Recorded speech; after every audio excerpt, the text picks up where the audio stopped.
스펙 제로, 정보 제로, 그야말로 취업 준비 제로인 취준생을 위한 취업정보쇼 취업을 취업을 부탁해. 안녕하세요. 안녕하세요. 오늘 순서 시작하겠습니다.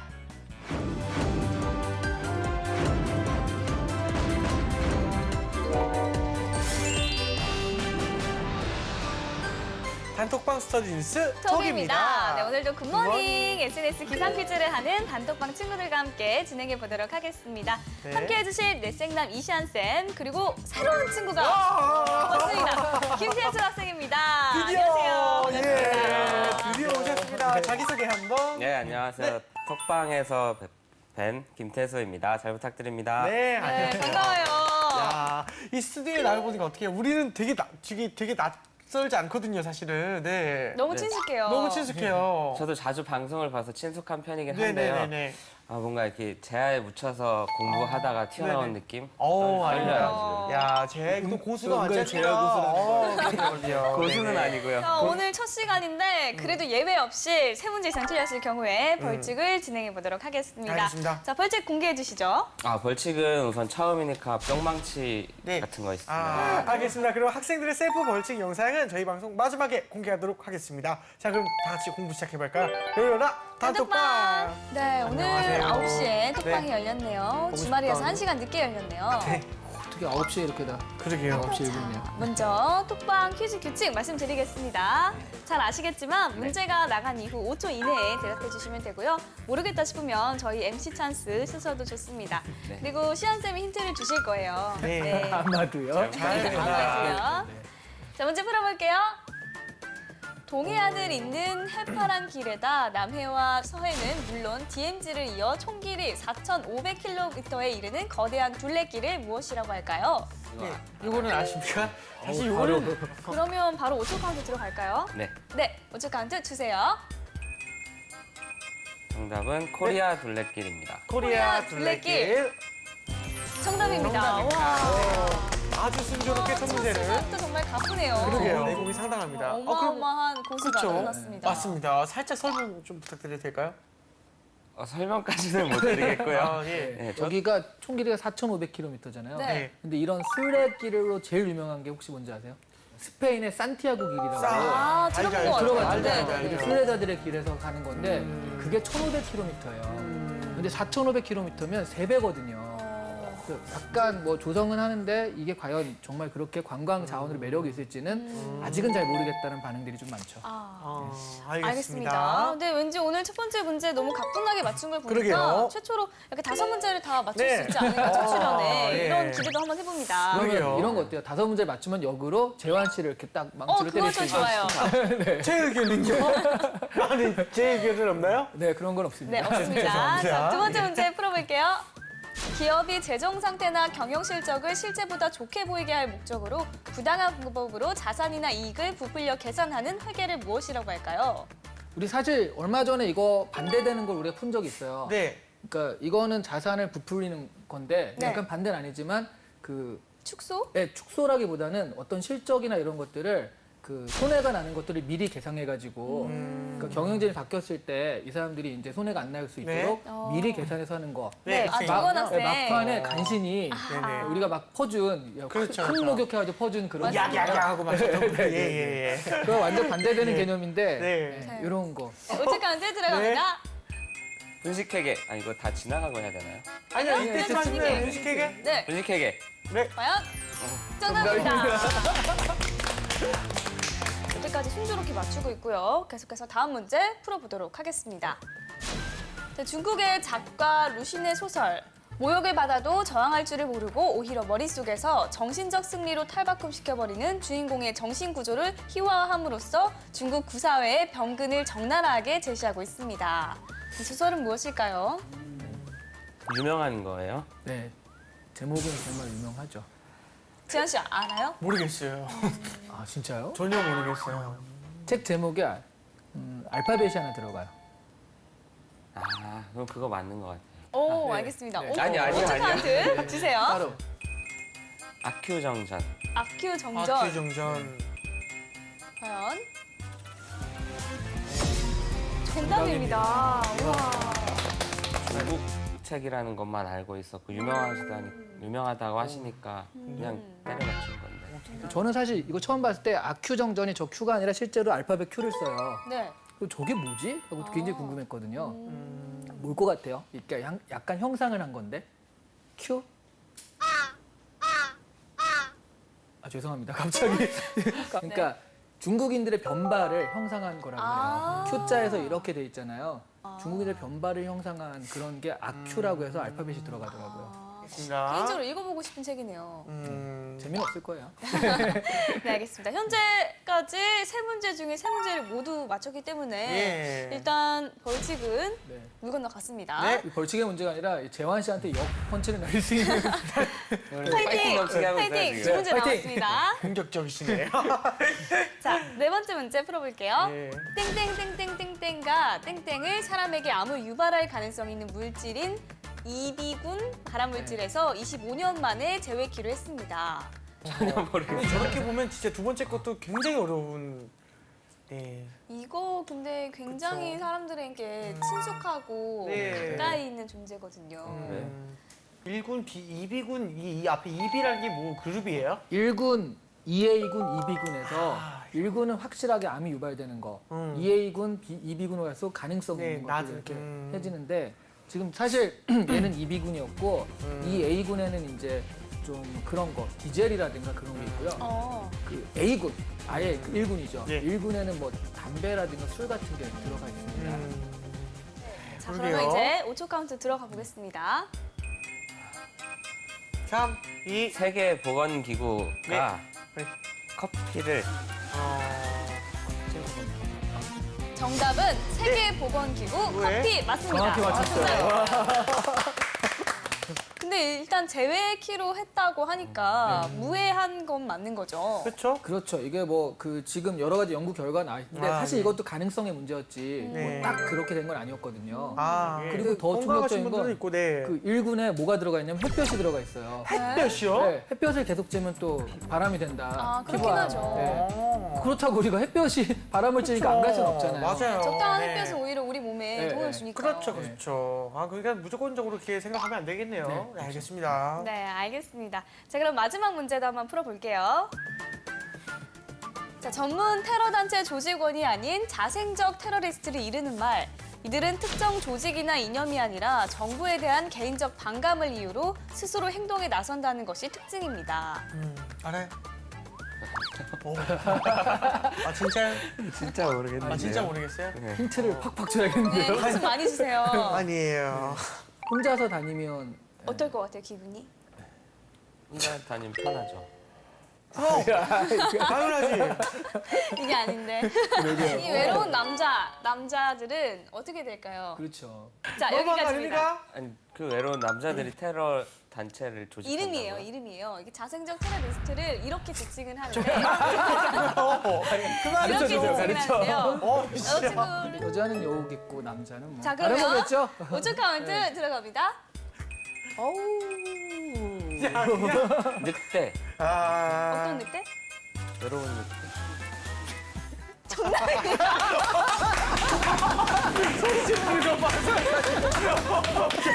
이렇게 해서 5문제를 첫 출연 만에 모두 네, 맞췄습니다. 그러네요. 와, 정말 진짜. 와, 소리 질러요. 정답입니다. 이러고. 장난 아니네. 네, 오늘 어땠어요? 아유. 아 5문제는 제가 맞춘 게 아니고 우리 힌트 주기의 달인 보면 기가 아나운서가. 막히네, 진짜. 네, 오늘 재현 씨 이제 벌칙을 이제 받을 예정인데 제가 왜요? 네. 뭘 어때요, 야. 진짜 여우 같으시라고, 정말, 진짜. 보면 아나운서 대단하네요. 어느 때보다도 보람찬 지금 그러게요. 웃음을 활짝 아우, 웃고 요즘 있거든요. 되게 열심히 해요, 방송. 아, 네, 네. 알겠습니다. 우리 이쌤은 어떻게 보셨나요, 문제? 오늘 문제는 뭐 코리아 둘레길이나 네. 아니면 뭐 발암물질, 그 커피라든가 그 시적절한 문제가 좀 나온 것 같고요. 네. 외로운 늑대 같은 게 지금 문제가 되는 거는 리우올림픽 2016 리우올림픽 때 외로운 늑대가 좀 활동할 것 같다는 첩보가 많이 입수돼서 네. 그런 걱정 때문에 지금 한참 얘기가 되고 있거든요. 네. 그래서 시 같은 것도 좀 잘 맞춘 문제였다라는 생각이 드네요. 알겠습니다. 알겠습니다. 우리 유지한 MC의 벌칙 영상은 방송이 끝난 이후에 공개를 하도록 하겠습니다. 자, 그러면 뉴스톡에 선정한 이슈 한번 공부해 볼까요?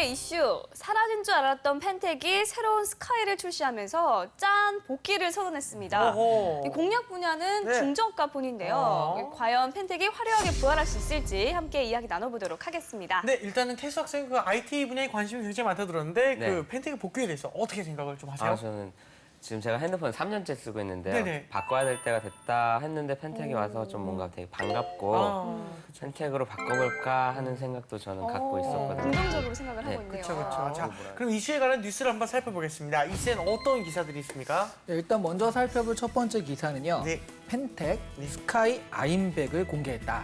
1년 7개월 만에 교환이라고 하죠. 네. 펜텍이 1년 7개월 만에 스마트폰 시장에 재출사표, 이 중요한 건 재출사표죠. 그쵸. 네. 재출사표를 던졌는데요.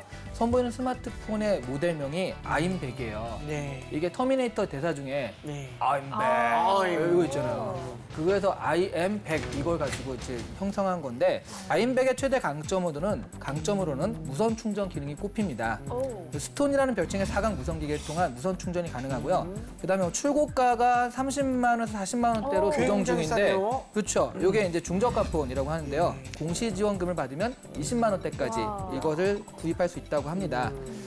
게다가 이제 펜텍이 아임백 출시를 하면서 네. 자사 특징을 최대한 살린 광고를 제작을 하는데 10년 전에 그 맷돌춤 기억나세요? 네. 네. 맷돌춤을 한 그 박기용 씨를 다시 제 모델로 그 모델로 다시 재규용해서요. 재밌겠다. 예스카이 제품에 대한 향수를 지금 불러일으키는 마케팅을 짜고 있다고 합니다. 오, 알겠습니다. 야, 한번 두 번째 기사도 알아볼까요, 그러면? 네, 이게 찬밥 증세 면한 중저가폰 뜨겁게 달아오른다라는 그런 기사인데요. 네. 올 상반기 들어 10에서 50만 원대 수준의 저가형 스마트폰 제품이 세련된 디자인과 이게 중요한 게 이거죠. 그러니까 정말 싼 게 싼 것처럼 생겼으면 안 사거든요. 네, 근데 그렇죠. 싼 게 되게 비싼 것처럼 생긴 거예요. 그래서 세련된 디자인과 높아진 고사양을 앞서 세력을 확대하고 있다고 하죠. 네. 샤오미도 일단 좀 그런 부분을 내놨고요. 원래 또 중저가 폰이었죠. 네, 뭐 그렇죠. 화웨이 같은 경우도 그런데 화웨이. 네, 정말 그 충격적인 건 삼성이나 LG도 여기 동참을 했고요. 네. 가장 중요한 건 애플도 맞아요, 애플도. 아이폰 SE라고 해서 네, 맞아요. 이게 싼 중저가 거. 폰인데 50만 원대라 그렇게 아, 그런데요. 그들에겐 중저가 폰이지만 보통은 그렇게 아주 중저가는 아니지만 어쨌든 애플도 여기에 동참을 했다라는 네. 거죠. 그래서 전 세계적으로 이제 중저가 폰의 열풍이 불고 있다 이렇게 정리할 수 있겠습니다. 네, 오, 알겠습니다. 알겠습니다. 이렇게 두 개의 기사를 정리해 주셨는데 그 태수 학생은 첫 번째 기사는 어떻게 봤나요? 네, 첫 번째 기사는 제가 가장 깊게 봤던 게 베가를 버리고 스카이를 다시 들고 나온다 이 부분이었거든요. 예전에 스카이가 되게 인기가 많았었잖아요. 근데 베가는 베가 레이서로 나오면서 워낙 성능이 안 좋아서 베렉이라는 별명이 있었었죠. 근데 너무 진짜 쓰레기 느낌 나서 조금만 장난스럽게 얘기해 주면 안 될까 하고. 그럴까요? 베렉이라고 별명이 베렉이라고 불렀죠? 네, 그렇죠. 가볍게. 그렇죠. 네. 근데 이제는 네. 그 베렉이를 버리고 스카이로 다시 갖고 온다 아, 하면서 아까 그 맷돌춤 광고도 다시 하고 한다는 게 저는 인상이 되게 깊게 갔어요. 오, 알겠습니다. 네, 그럼 기사를 좀 더 자세히 분석해 보도록 네. 하겠습니다. 그간 여러 차례 위기를 겪었다고 하는데요. 어떤 상황이었는지 좀 알아볼까요, 이쌤? 네, 일단 펜텍은 91년도에 그 지금 박병엽 부회장이 네. 창업을 했습니다. 네. 그때 4천만 원 가지고 전세집 빼가지고 와. 창업을 했대요.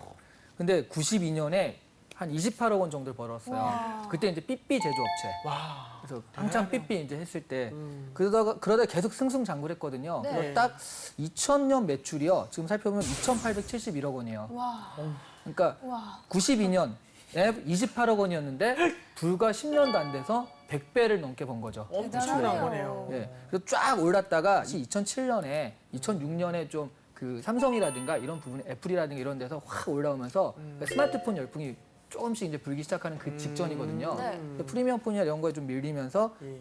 2007년에 상장 폐지가 됐습니다. 그래서 한번 이건 끝나는 것이 아닐까 했는데 죽어라 해가지고 다시 2013년, 2013년 살아나다가 단통법이나 이런 것들이 또 예, 또, 만들어지면서 예. 한번 위기가 겪어지고 2015년에 최종적으로 지금 2015년에 솔리드 옵티스라는 그 업체에 이게 이제 콘소시엄인데 여기 인수가 된 상태고요. 그래서 인수가 된 상태에서 지금 첫 번째 작품으로 나온 것이 바로 지금 나온 아임백입니다. 이 상품으로 중저가 폰을 출시한 게 주목을 끌고 있습니다. 네. 특별한 이유가 있을까요? 실제로 전 세계적으로는 중저가 폰에다가 뭐 인도라든가 중국이라든가 앞으로 팔 때들을 보면 그리고 예전에 펜텍 자체도 그러니까 세계 시장을 좀 많이 이렇게 공략을 한 편이었거든요. 네. 세계 시장에 좀 더 맞는 폰이 아니었나. 그래서 중저가 폰을 일단 택한 것이 아닌가. 그게 첫 번째 이유라고 할 수 있죠. 알겠습니다. 그 중저가 폰으로의 그 복귀한 펜텍이 화려한 복귀가 될 수 있을까? 이런 것도 좀 궁금합니다. 이게 좀 어렵습니다. 네. 예.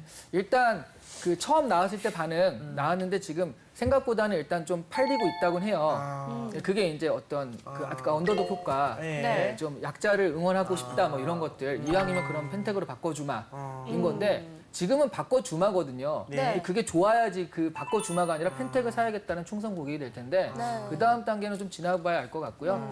일단 그 지금 단통법이 다시 그 보조금을 다시 지급해야 된다라는 식으로 싹 분위기가 흘러가고 있거든요. 네. 그렇게 되면 중저가폰 시장이 그렇게 그 한국에서 안에서 유망하진 않습니다. 그래서 그런 부분들이 조금 앞으로 어떻게 될지는 좀 지켜봐야 된다. 한 달 정도는 지나서 그 다음을 봐야 된다. 이렇게 좀 정리할 수 있을 것 같아요. 그럼 이제 두 번째 기사도 한번 살펴보겠습니다. 어떻게 봤나요, 필수 학생? 예, 저는 이 애플도 50만 원대 중저가 폰을 내놨다. 이 내놨다. 부분을 제일 관심 있게 봤습니다. 네. 애플 하면은 뭔가 감성을 자극하면서 그렇죠.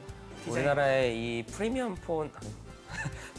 폰에 대한 이 뭔가 이렇게 트렌드를 선도하는 네. 그런 거였잖아요. 예. 그렇죠. 그만큼 뭔가 시장을 선도하는 애플이었는데 이제는 중저가형도 나오는구나. 음. 그만큼 프리미엄 시장 폰이 쉽지 않은가라는 생각을 하게 되더라고요. 그러니까 수저가 폰의 춘추 전국 시대입니다. 네. 어떤 이유에서 이렇게 된 걸까요? 처음에 얘기했듯이 전 세계적으로는 일단 네. 프리미엄 폰보다는 그 중저가 폰의 이유가 있고요. 또한 한국 시장에 아주 특수한 점이 있습니다. 단통법이 시행이 되면서요. 네. 그전에는 보조금이 있어가지고요. 100만 원짜리 폰이지만 실제로 100만 원을 주고 사는 전혀 일은 그렇지 없었거든요. 않았어요. 네. 20만 원이냐 아니면 시간이 지나면 100만 원짜리인데 공짜냐 이랬었거든요. 네, 맞아요. 그러니까 프리미엄 폰들이 그냥 그 할 수가 있었는데 네. 단통법이 시행이 되면서 프리미엄 폰이 정말 비싸진 거예요. 네. 맞아요.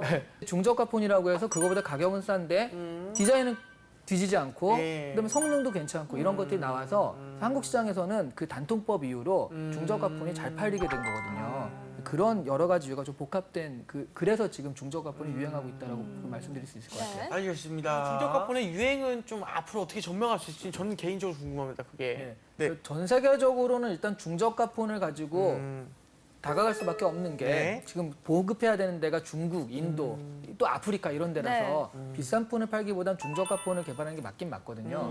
근데 한국은 개인적으로는 프리미엄 폰의 시대가 다시 올 수 있다라고 봅니다. 네. 왜냐하면 단통법의 상한제 폐지가 지금 얘기가 되고 있고요. 거의 지금 될 것 같은 분위기로 흘러가니까 그렇게 되면 실제로 그런 프리미엄 폰과 그 가령 이제 아임백 같이 이런 네. 중저가 중저가 폰이 폰이 가격이 비슷해지는 거예요. 네. 그럼 당연히 프리미엄 폰 사죠. 그렇죠. 네네. 네. 그래서 다시 한번 지금 스마트폰 시장이 좀 침체돼 있거든요, 한국이. 근데 이걸 풀어버림으로써 스마트폰 시장의 전체는 좀 활기가 돌겠지만 펜텍으로서는 좀 좋지 않은 그런 상황이 될 것 같습니다. 알겠습니다. 자, 이번에는 취준생의 뇌를 좀 더 섹시하게 만들어주는 시간입니다. 이름하여 이 시간의 족보를 열어라!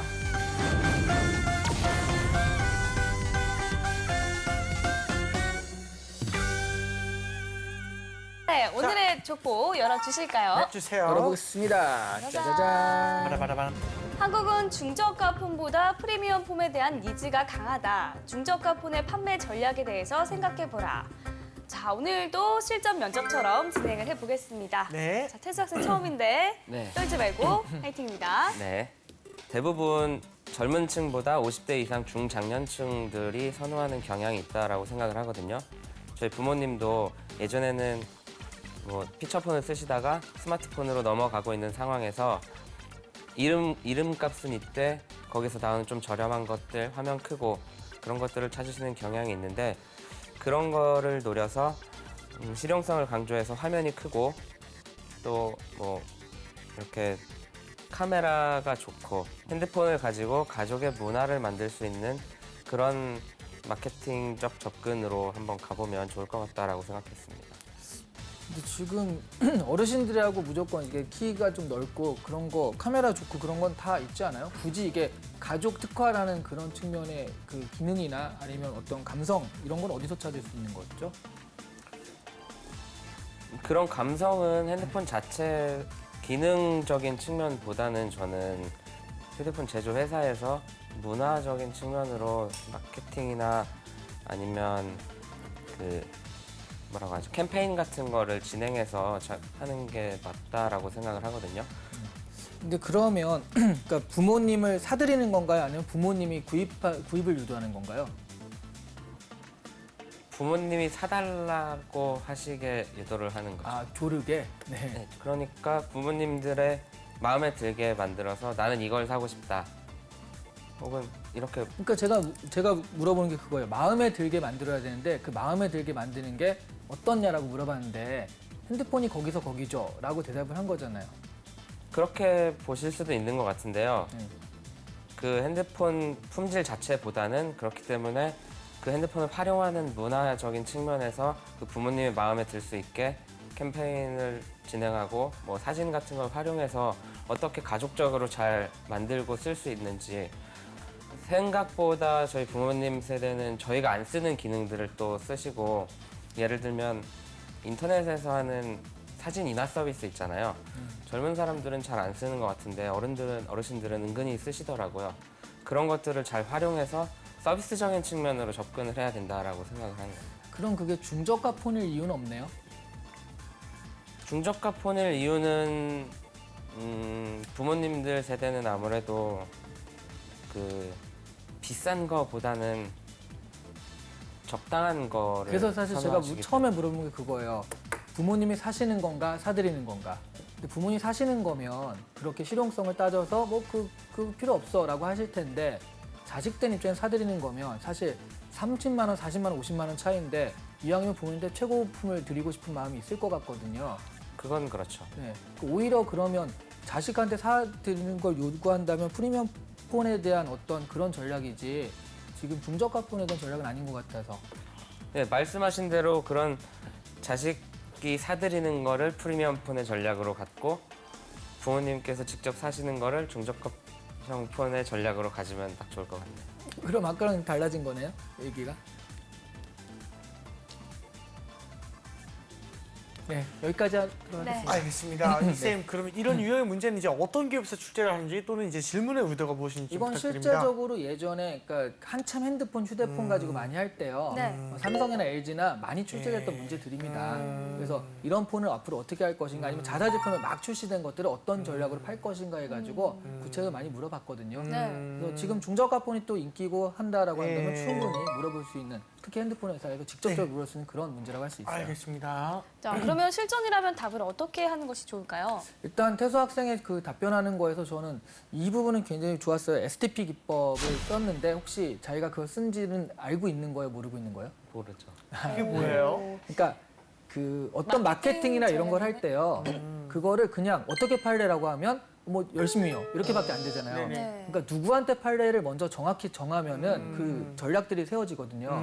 그래서 STP가 세그먼트, 그다음에 타겟팅, 포지셔닝. 그러니까 처음에 이렇게 나눈 다음에 부모님들한테 팔겠다라고 해서 딱 그 부모님 특징은 이거다라고 해서 그러니까 포지셔닝까지 딱 들어간 거는 굉장히 좋았어요. 그런 면에서는 그래서 전략들이 되게 훌륭하게 나왔으면 좋았을 텐데 지금 얘기했듯이 그 부모님이 직접 사시는 게 아니라 사드리는 폰으로 하겠다라고 하면 제 생각엔 그건 프리미엄 폰이 더 맞았다라는 건데 그 중저가 폰을 그걸 하겠다고 하니까 그 부분을 자꾸 이제 물어보게 됐던 거거든요. 네. 그래서 일단 처음에 그런 세그먼트를 하는 건 굉장히 좋았고요. 그런 부분에선 특성만 잘 살리면 그 다음에 전략들은 좀 따라 나오는 측면이 있으니까 그런 식으로 그 구분하는 연습부터 하시면 취준생들은 뭐 아마 도움이 많이 되실 것 같습니다. 알겠습니다. 네, 알겠습니다. 자, 태수 학생은 이쌤의 평가를 어떻게 들었나요? 네, 저도 의도치 않은 뭔가 좀 뭐 수업 시간에 들었거나 해서 어느 정도 감은 있었던 것 같기는 한데 뭐 그런 개념을 알려주셔서 좀 더 공부하면 할수록 확실히 생각지도 않은 부분에서 이렇게 나올 수 있구나 하는 생각을 했었고요. 네. 그리고 또 하나는 제 생각을 제대로 전달을 잘 못한 것 같아서 좀 아쉬웠어요. 그렇군요. 네, 알겠습니다. 오늘 첫 시간이었는데 그래도 잘해주었습니다. 감사합니다. 네, 자 이렇게 이쌤의 족보 열어봤고요. 이번에 우리 단톡방 친구들과 함께 공유하고 있는 주제 알아볼까요? 네. 사실은 이것도 이제 핸드폰 회사에서 정말 많이 나왔던 거거든요. 네. 제품을 어떻게 만들까도 중요하지만 사실은 태수 학생이 잠깐 말했듯이 좀 비슷비슷한 제품들이 되다 보니까 네. 홍보 전략에 대한 문제를 좀 많이 물어본 경향이 있어요. 그래서 지금 펜텍이 나왔으니까 네. 자신이 펜텍의 홍보팀이라면 네. 지금 공개된 전략, 그 향수를 자극하는 전략 외에 신형 스마트폰 홍보 전략을 어떻게 가져가면 좋을 것인가 네. 이런 문제를 내봤습니다. 네. 뭐 두 분 MC가 펜텍에 스카우트해서 홍보를 하시게 되면 저 간단한 거 하나 있습니다. 네. 방금 생각난 건데요. 네. 스카이폰이 없어진 사람이 없어요. 거의 대부분 스카이폰이 다 있었잖아요. 네. 혹시 자고 있는 스카이폰을 갖고 오면 바꿔주는 거예요. 진짜 100, 옛날- 아임백으로. 옛날 네, 거. 그렇죠. 근데 그렇게 많지는 않을 것 같아서 그런 사람들이. 근데 뭐 보통 공짜로 준다고 하면은 굉장히 이 문화적으로 좋아하지 않습니까? 약간은. 그래서 조금 이슈가 되지는 않을까. 약간 이런 생각은 나네요. 괜찮은 전략인 것 같아요. 판단해줘서 고마워요. 혹시 보미 씨는? 네. 사실 근데 저도 방금 생각을 해서 네. 특별하지는 않은데 그래요? 방금 생각을 아, 했기 때문에. 그렇네요. 방금 근데 생각했는데. 저는 오히려 이게 중저가라는 것을 강조하는 게 결코 이득이 될 것 같지는 않아요. 특히 아하. 우리나라 시장의 특성상 부정적이죠. 프리미엄 라인을 더 중요하게 생각하기 때문에 그 고급스러운 느낌을 오히려 강조하는 게 효과적일 것 같다는 생각이 들어서 기능의 측면을 먼저 강조를 하는 거죠. 고급스러운 느낌이 있다.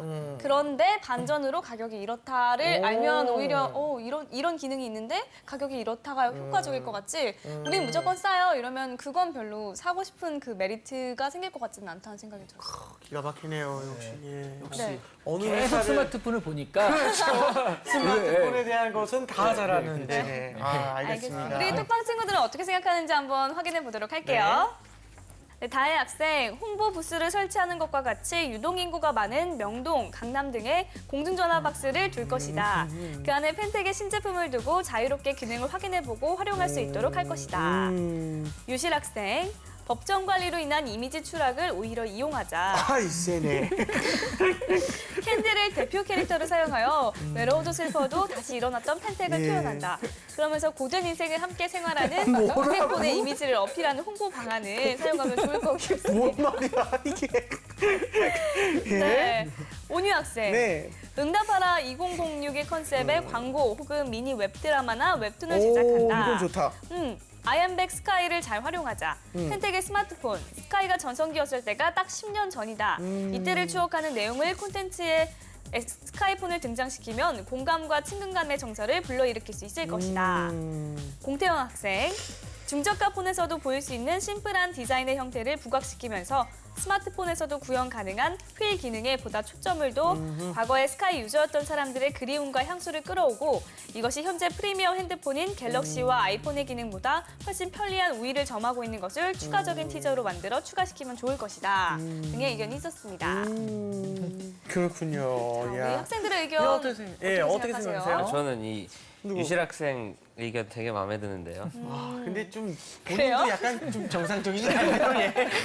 그래서 그런 것 같아요. 뭔가 예. 제가 이제 톡방을 나오면서 저의 이 똘끼를 이어받으시려고 이어받으시려고 게 아닌가. 계승되는 거였군요. 아, 시현 쌤 어떻게 보셨어요? 예. 유실 학생은 좋아하진 않을 것 같네요. 그렇죠. 똘끼 계승자라고 그렇죠. 지목되니까.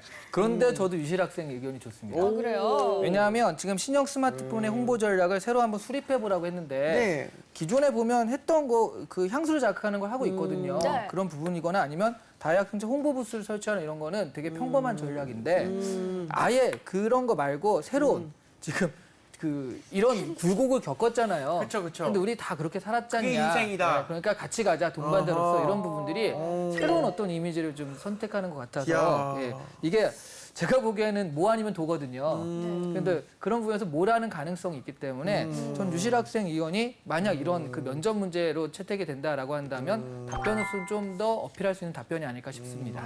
알겠습니다. 알겠습니다. 네. 자, 그럼 유실 학생이 베스트 댓글로 선정됐습니다. 축하합니다. 축하합니다. 네, 오늘의 이슈 펜텍의 부활과 중저가 폰에 대해서 이야기 나눠봤습니다. 자, 이제 정리를 한번 해볼까요? 한때 우리가 모이기만 하면 스마트폰에 대해서 얘기하던 시대가 있었거든요. 네. 뭐가 좋냐, 어느 걸 살 거냐, 뭐부터 한참 어떤 부흥이었었고요. 한국이 이제 스마트폰을 세계 시장에 많이 팔아가지고 또 막 그 돈도 넘쳐나던 그런 시대가 있었거든요. 지금은 굉장히 죽어 있는 게 사실입니다. 네. 근데 펜텍이 하나의 도화선이 되고 또 거기에 이제 삼성이나 이런 사람들이 또 힘을 내고 LG도 힘을 내서 좀 세계적으로는 좀 약간 밀린 감이 있는데 이런 걸 계기로 한번 중저가 폰이라든가 이런 부분에서 세계적인 시장을 선도할 수 있고 한번 싹 쓸 수 있는 그런 기회가 되었으면 하는 바람이 좀 있네요. 네, 알겠습니다. 우리 태수 학생은 어떠셨어요, 오늘? 네, 오늘 저는 이제 먼저 취준생으로서 이 중저가 폰과 펜텍의 그런 뭔가 이 흐름과 앞으로 그 세계 정세라든지 이런 거에 대한 시각을 넓힐 수 있는 것 같아서 굉장히 좋았고요. 네. 그리고 또 오늘 처음으로 나와서 했는데 되게 떨렸었는데 아까 처음에 뉴스톡 그거 너무 기뻐요. 아, 대단해요. 정말 많은 분들이 그 5개를 다 맞추지 못하거든요. 아무리 알려줘도. 네. 되게 잘한 거예요. 저는 4개 맞췄어요. 아니, 5개 다 맞춘 걸 포함해요, 그거는. 네네. 네. 그거는 그렇게 포함해요. 네. 좀만 덜 진지해주면 안 될까요? 네. 장난스럽게. 오늘의 뉴스톡은 여기까지 하고요. 저희는 다음 이 시간에 다시 찾아뵙겠습니다. 감사합니다. 여기 잡아주실래요? 아, 제가요? 참나, 진짜. 뭘 잡아줄 하려면 제대로 해야죠. 그럼요. 돌리고 아니 이쪽으로 잡아줬어요. 여기 때려야 되니까. 네네. 저기 적당히 좀 하세요. 예. 너무 신나는데, 지금? 네네. 바로 때리면 되죠. 네, 바로 때리면 돼요.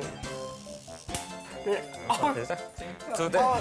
너무 약하게 약했다. 때렸다. 그죠? 2대. 4대 똑같네, 내가. 아니, 왜 4대를 저.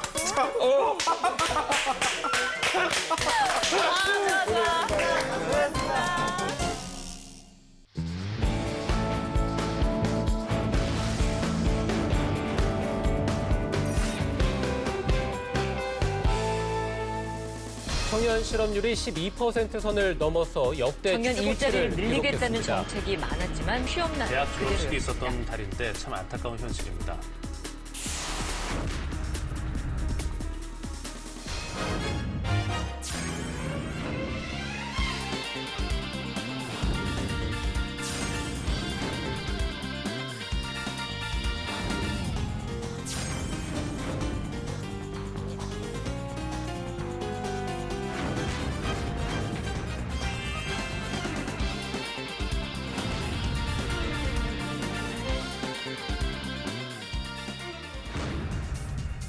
첫 느낌이 전반적으로 좀 깔끔하게 잘 되어 있고 정말 눈에 많이 띄는 것 같아요. 자격사항하고 어업 관련.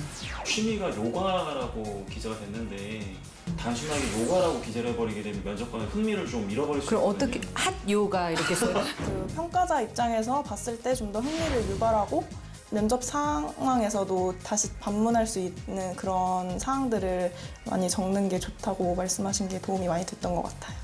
신종은 씨 들어오세요. 안녕하십니까. 안녕하세요. 부족할지도 모르겠지만 최선을 다해서 제가 가진 역량을 펼쳐서 열심히 해보겠습니다. 네, 워낙에 준비를 많이 한 친구기 때문에 네. 우리가 빨리 만나보면 될 것 네네네. 같아요. 다른 날보다 좀 더 기대가 많이 됩니다. 그죠? 네네. 빨리 불러보도록 하겠습니다. 신종은 씨 들어오세요. 네, 안녕하십니까. 안녕하세요. 면접 들어가도록 하겠습니다. 우선 자기소개 먼저 시작할게요. 네, 안녕하세요. 저는 이번에 인천국제공항공사에 지원하게 된 신종은입니다. 저는 항상 준비하고 체계적으로 노력하는 사람입니다. 어려서부터 아버지께서 강조하신 항상 준비하는 사람이 되어라라는 가르침 밑에서 고등학교 시절부터 스터디 플래너를 작성하였으며 대학생이 돼서는 일별, 월별, 그다음 연별로 목표를 만들고 그 목표를 실천하기 위해서 계속해서 노력했습니다. 그렇기 때문에 앞으로 어떤 일이 주어졌을 때도 좀 더 체계적이고 열심히 노력할 자신이 있습니다. 감사합니다. 서비스 직종에서 보여질 수 있는 그런 깔끔함이 조금 부족했다. 그러니까 서비스 직종은 눈을 가리는 그런 헤어를 하진 않습니다. 뱅 스타일은 거의 하지 않고요. 두 번째로 태도 부분에서는 뭐 100번을 말해도 진짜 아깝지 않다라고 생각이 드는 게 바로 인사입니다. 고맙습니다. 알겠습니다. 감사합니다. 뭐 이런 얘기들을 계속적으로 해주는 게 좋은데 인사도 제대로 하지 않았고 또한 감사합니다라던가 뭐 안녕하십니까 라는 인사말이 좀 부족하지 않았나. 그런 면에서 서비스 직종이 가져야 될 태도 부분에 대한 자신의 강한 어필을 좀 하지 못했다라는 게 있고요. 네, 질문 하나만 좀 할게요. 네. 본인 아까 체계적으로 어떤 계획을 갖고 살아간다고 했었는데 네. 어저께의 목표는 무엇이었고 네. 뭐 이번 7월달에 목표는 무엇이고 올해의 목표는 무엇인지 좀 설명해 줄 수 있을까요? 어제 같은 경우에는 제가 아침에 이제 요즘에 새롭게 플라잉 요가를 배우고 있어서 그거를 이제 가는 거랑 오후에는 이제 새롭게 또 카페 아르바이트를 시작하게 되어서 그거를 갔다 오는 게 가장 큰 하루의 일과였고요. 7월 한 달 동안은 아무래도 경영이랑 관련된 분야 중에서도 회계 같은 경우 회계 과목을 좀 더 열심히 해야겠다 생각이 들어서 7월 내에는 이제 전산회계 자격증을 따는 게 목표고요. 이번 연도 안에 이제 좋은 회사 들어가서 다소 약간 제가 듣기에는 좀 모호하게 좀 들렸습니다. 일일 계획을 얘기할 때는 그냥 하루 동안 있었던 일을 말하는 듯한 느낌이 들었고, 또 월간 계획을 얘기할 때는 나름대로 어떤 직무를 위해서 자격증을 취득하겠다는 것은 어느 정도는 제가 고개를 끄덕였었는데, 그다음에 마지막으로 연간 계획을 얘기할 때 좋은 회사를 가는 것이라고 했을 때 다소 약간 모호하다는 느낌이 들었습니다. 아예 뭐 인천국제공항공사에 입사하는 것이라고 정확히 얘기한다든지 아니면 좀 뭔가 더 구체성을 가지고 얘기했었으면 좋겠는데, 그래서 어떠한 이러한 계획을 이야기할 때는 좀 더 구체화된 것들을 이야기를 했으면 좋겠다는 생각을 좀 갖게 되었습니다. 아까 올해 목표가 네. 좋은 회사에 네. 들어가는 거라고 말씀을 주셨잖아요. 네. 우리 지원자가 생각하는 좋은 회사란 어떤 회사예요? 제가 평생을 믿을 수 있고 회사도 저를 믿어주고 그렇게 꾸준히 제가 입사해서도 계속해서 일을 할 수 있는 그런 곳이라고 생각합니다. 그럼 저희 공사가 네. 그러한 기준에 왜 부합된다고 생각하세요? 저는 평소에 이제 아르바이트 경험을 통해서 좀 사람들을 만나고 그 사람들을 대하는 데 있어서 좀 자신감이 많이 생겼었는데요. 뿐만 아니라 미국에 여행을 갔을 때도 이제 다른 나라 공항들을 보면서 인천공항이 정말 잘 돼 있구나 이걸 생각이 너무 많이 들었습니다. 그래서 저 또한 여기서 일을 하면서 다른 나라 관광객들에게 우리나라의 좋은 이미지를 심어주고 좀 더 이제 앞으로 서비스를 이제 제공하는 데 기여하고 싶어서 좀 지원하게 되었습니다. 어떤 부서에 지원을 하고 싶어서 지금 계속 서비스 얘기를 하는 거죠? 네, 고객 지원 쪽이나 고객 지원 네, 쪽을 그런 지원하고 쪽에서, 싶으신 네. 거예요? 일반적으로 우리 지원자가 올해 목표로 좋은 회사 들어가는 걸 일단 이야기했고요. 중요한 것은 대다수의 지원자들이 지원 동기를 다 암기하고 오는데, 좋은 회사라는 표현을 통해서 우리 지원자가 회사를 어떠한 기준에 의해서 선택하는지, 그리고 자연스럽게 지원한 인천국제공항공사가 왜 거기에 부합되는지를 좀 더 객관적으로 평가해 보기 위해서 그러한 질문을 던졌습니다. 일단은 그 좋은 회사에 대한 정의 자체가 굉장히 추상적이었고요. 그리고 인천국제공항공사가 그 기준에 왜 부합되는지 역시 좀 더 추상적으로 이야기했기 때문에 그런 부분에 있어서 좀 명확하지 않은 지원자라는 게 좀 아쉬웠던 부분인 것 같습니다. 아까 자기소개를 해줬는데요. 네. 그 자기소개를 외국어로도 한번 해볼게요. 먼저 자신 있는 외국어로. Hello, my name is Jong-eun Shin, and I majored business administration and Japanese language and literature. So, and also I have an experience that I went to America as an exchange student, so I can speak English in there, and I can share information with other friends from different country. So it is a really good way to improve myself. 네. Thank you. 영어로도, 일본어도. はじめまして、私の名前は新庄と申します。今はいつも努力している人ですけど、 어떤 질문에 사실은 좀 당황할 수 있는 부분에도 나름대로 열심히 말하고자 노력하는 부분들이 좀 보기 좋게 느껴졌던 것 같기도 하고, 그 다음에 그래도 표정 자체가 너무 얼어있거나 딱딱하지 않고 좀 약간 웃으면서 좀 말하려고 했던 부분들이 그래도 조금은 또 더 좋게 보여졌던 부분이 아닐까라고 생각되어집니다. 또 하나만 질문을 하도록 할게요. 지금 인천국제공항에 대한 이미지가 본인이 생각하는 이미지에 대해서 좀 알려주시겠습니까? 한 단어나 뭐. 편안하다. 편안하다. 네네. 그 이유가 뭐죠? 이제 다른 나라 승객들을 환승하는 승객들도 많고 뭐 아예 뭐 출발을 하는 승객들도 많은데, 그런 승객들이 좀 더 편리하게 이용할 수 있고, 서비스 같은 경우에도 해외 같은 경우에는 24시간인 곳이 별로 없지만 인천공항은 최대한 승객들을 위해서 환승 그런 시설도 많이 만들고 있다는 것을 알고 있습니다. 그래서 그러면 네. 앞으로 차후에 인천국제공항이 좀 개선해야 될 점이 있다면 어떤 것이 좀 있을까요? 제가 이번 연도 1월에 일본 여행을 가면서 환전을 하려고 저는 미리 이제 어플을 통해서 환전을 해놓고 그걸 받으려 가고 있었는데 외국인 전용 이제 창구가 조금 너무 줄이 너무 길어서 다른 분들까지 약간 이동하시는데 방해가 되더라고요. 그래서 그런 부분 같은 경우 좀 외국인 창구를 좀 더 늘리던가 아니면 사전에 환전을 할 수 있는 서비스를 마련하면 좋을 것 같습니다. 알겠습니다. 방금 연장선상에서 그러한 서비스를 도입했을 때 발생되는 문제점은 뭐라고 생각하세요?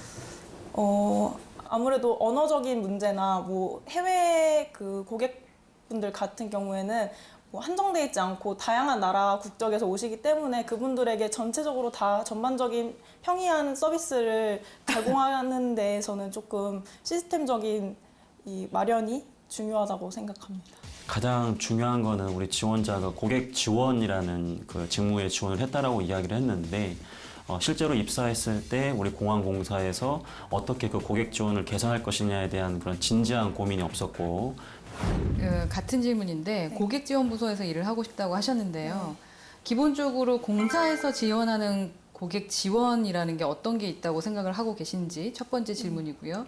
두 번째는 아까 24시간 운영되고 있기 때문에 고객 지향적이고 좋은 공항 같다라고 했는데 직원들 입장에서는 상당히 불편한 거죠. 다른 나라 선진국에서도 그렇게 하고 있지 않다는 건 어쩌면 그게 비효율성 때문에 그럴 수도 있거든요.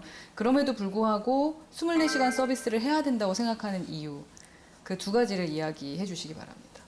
첫 번째로는 고객 지원 같은 경우에는 이제 고객분들이 어떻게 이용을 해야 좀 더 편리하게 느낄 수 있는지 그런 거를 좀 구상을 하고 동선이나 뭐 그런 이용 시설 같은 거를 좀 더 개선하는 그런 쪽을 담당하고 있다고 생각하고요. 두 번째로 근데 지금 전체적으로 전반적인 전체 시스템이 다 24시간 운영은 아니고 몇몇 그런 시설들만 운영되고 있다고 알고 있습니다. 그런데 아무래도 시차 같은 경우에 이거를 정확하게 비행기 도착 시간이나 그런 거를 맞출 수 없기 때문에 24시간 시설이 어느 정도는 유지되어야 된다고 생각을 합니다. 그래서 그 이제 24시간 운영되는 시설에서 일하시는 분들에게는 또 다른 좀 복지 혜택이나 이런 것들을 마련해야 된다고 생각합니다. 신종훈 씨가 갖고 있는 그 능력치만큼은 발휘를 하지 못했다고 생각을 합니다. 사실은 기대를 좀 많이 했고 준비를 많이 한 학생이란 걸 알고 있기 때문에 이렇게 뭔가를 탁 건드려주는 그런 답을 할 줄 알았거든요. 근데 그냥 시험에 대한 공부를 좀 많이 했고 자기 직무에 대한 이 업종에 대한 공부는 조금 덜하지 않았나라는 생각이 들어서 좀 명쾌하게 사이다 같은 답변을 얻지는 못했던 것 같아요. 본인이 인턴을 하셨던 것 중에 한국환경공단에서 인턴을 하셨었는데 그래서 좀 분석 보조업무를 좀 하셨네요. 그렇죠? 본인이 지금 하고 싶다는 분야하고 좀 너무 그렇죠? 거리감이 좀 있죠. 그래서 이 이유가 무엇이어서 무엇을 배우셨고 왜 굳이 연관성이 없는 분야에서 일을 하셨는지 본인이 지금 여기서 일을 하고 싶다는 어떤 의지가 이것만 보게 되면 딱히 잘 보이지가 않거든요. 저는 그걸 처음에 체험형 인턴 공고가 떠서 지원을 하게 되었는데 일반직으로 그냥 지원을 했는데 발령이 어떻게 그렇게 나서 그냥 거기서 이제 적응하면서 분석 업무 같이 배우고 그 환경 관련된 그런 직무 같은 거 옆에서 도와드리고 그렇게 일을 했습니다. 구체적으로 어떤 일이죠? 토양 시료 같은 거를 이제 오염도 측정이나 그런 것들을 이제 도와드렸습니다. 여기서 어쨌든 일을 했던 부분을 통해서 본인이 우리 회사에서 어떻게 이것이 도움이 될 수 있는지 좀 설명을 해줄 수 있을까요? 아무래도 이제 같은 공기업 계열이다 보니까 좀 더 국가가 진행하는 사업에 대해서 어떤 식으로 진행되는지 이제 알 수 있었고요. 뿐만 아니라 제가 회사 생활을 하는 데 있어서도 좀 그 높은 분들을 어떻게 대해야 되는지나 뭐 그런 것들에 대해서 좀 배울 수 있는 시간이었던 것 같습니다. 그 높은 분들 대할 때 뭐가 제일 어렵던가요? 아무래도 일적인 얘기를 좀 하시는데 저 같은 경우에는 들어온 지 얼마 안 됐고 그 분석 관련돼서는 저를 잘 모르기 때문에 그런 거에 얘기하는 데 말씀하는 데 있어서는 조금 어려움이 있었던 것 같습니다. 그런 어려움을 우리 지원자가 어떻게 이겨내셨어요? 같이 일하시는 분들이 있어서 그분들에게 뭐 비는 시간이나 이럴 때 업무적인 부분은 좀 여쭤보고 이렇게 진행했습니다. 여쭤보는 거 말고 우리 지원자가 추가적으로 네. 노력해서 그런 어려움을 극복한 사례가 있어요? 그 학회 때문에 경주 출장을 다 같이 가게 됐는데 팀장님이랑 같이 다 가게 되었어요. 근데 거기에 가서 이제 같이 사적인 얘기도 같이 나눠보고 같이 여행도 하면서 그러다 보니까 좀 더 관계가 어렵지만은 않고 편하진 않지만 그래도 이전보다는 좀 이미지적으로 좀 나아진 느낌이 들었습니다. 일단은 전반적으로 굉장히 떨리는 어떤 상황이라는 점들을 어느 정도는 저도 좀 같이 인식했었고, 그리고 전반적으로 큰 어떤 잘못이 보인다기보다는 약간 뭔가 말을 할 때 좀 임팩트가 좀 없다라는 생각이 좀 있었습니다. 그래서 임팩트가 없다라는 측면을 봤을 때는 좀 떨어뜨릴 만한 이유가 될 수도 있는데, 또 특별히 이렇게 되게 잘 못하고 있는 부분은 딱히 보이지 않았던 부분도 있어서 부정적으로 보냐 좀 긍정적으로 보냐는 어떤 측면을 봤었을 때 좀 더 긍정적으로 보지 않았나라는 생각이 듭니다. 전반적으로 지금 아르바이트를 많이 하셨잖아요. 네. 그 아르바이트를 통해서 마지막 질문인데요. 아르바이트를 통해서 본인이 우리 회사, 우리 공사에 들어올 때 진짜 도움이 됐던 것 한 가지, 그리고 이거는 조금 아쉬웠다 한 가지.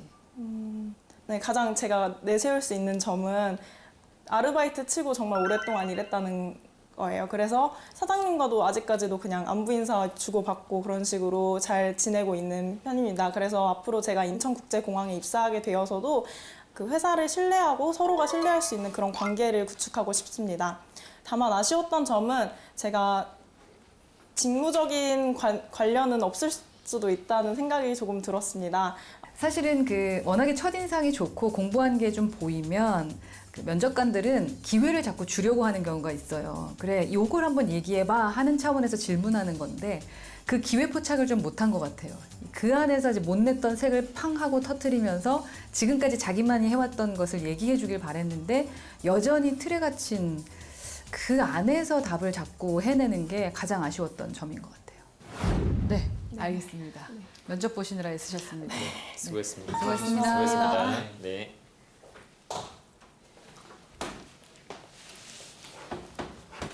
워낙에 준비를 많이 한 친구기 때문에 우리가 빨리 만나보면 될 것 같아요. 다른 날보다 좀 더 기대가 많이 됩니다. 그죠? 네네. 우선 자기소개 먼저 시작할게요. 네, 안녕하세요. 저는 이번에 인천국제공항공사에 지원하게 된 신종은입니다. 체계적으로 어떤 계획을 갖고 살아간다고 했었는데 네, 요즘에 새롭게 플라잉 요가를 배우고 있어서 높은 분들을 대할 때 뭐가 제일 어렵던가요? 아무래도 일적인 얘기를 좀 하시는데 저 같은 경우에는 어떻게 보셨습니까? 자, 우리 또 처음 온 네. 동네 형부터 그 느낌과 여러 가지 좀 여쭤볼게요.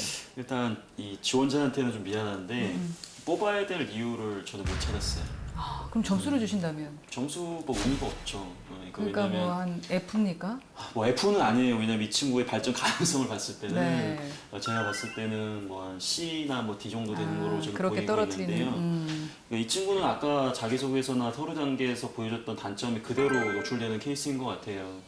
많은 경험을 갖고 있고 뭐 좋은 점도 충분히 갖고 있을 수 있는데 좀 강조해야 할 걸 강조해야 되는데 다른 부분을 강조하고 있다는 게 전 제일 아쉬운 것 같아요. 아마 이런 구조화된 면접에서는 좋은 점수를 좀 얻기 어려웠을 것 같고요.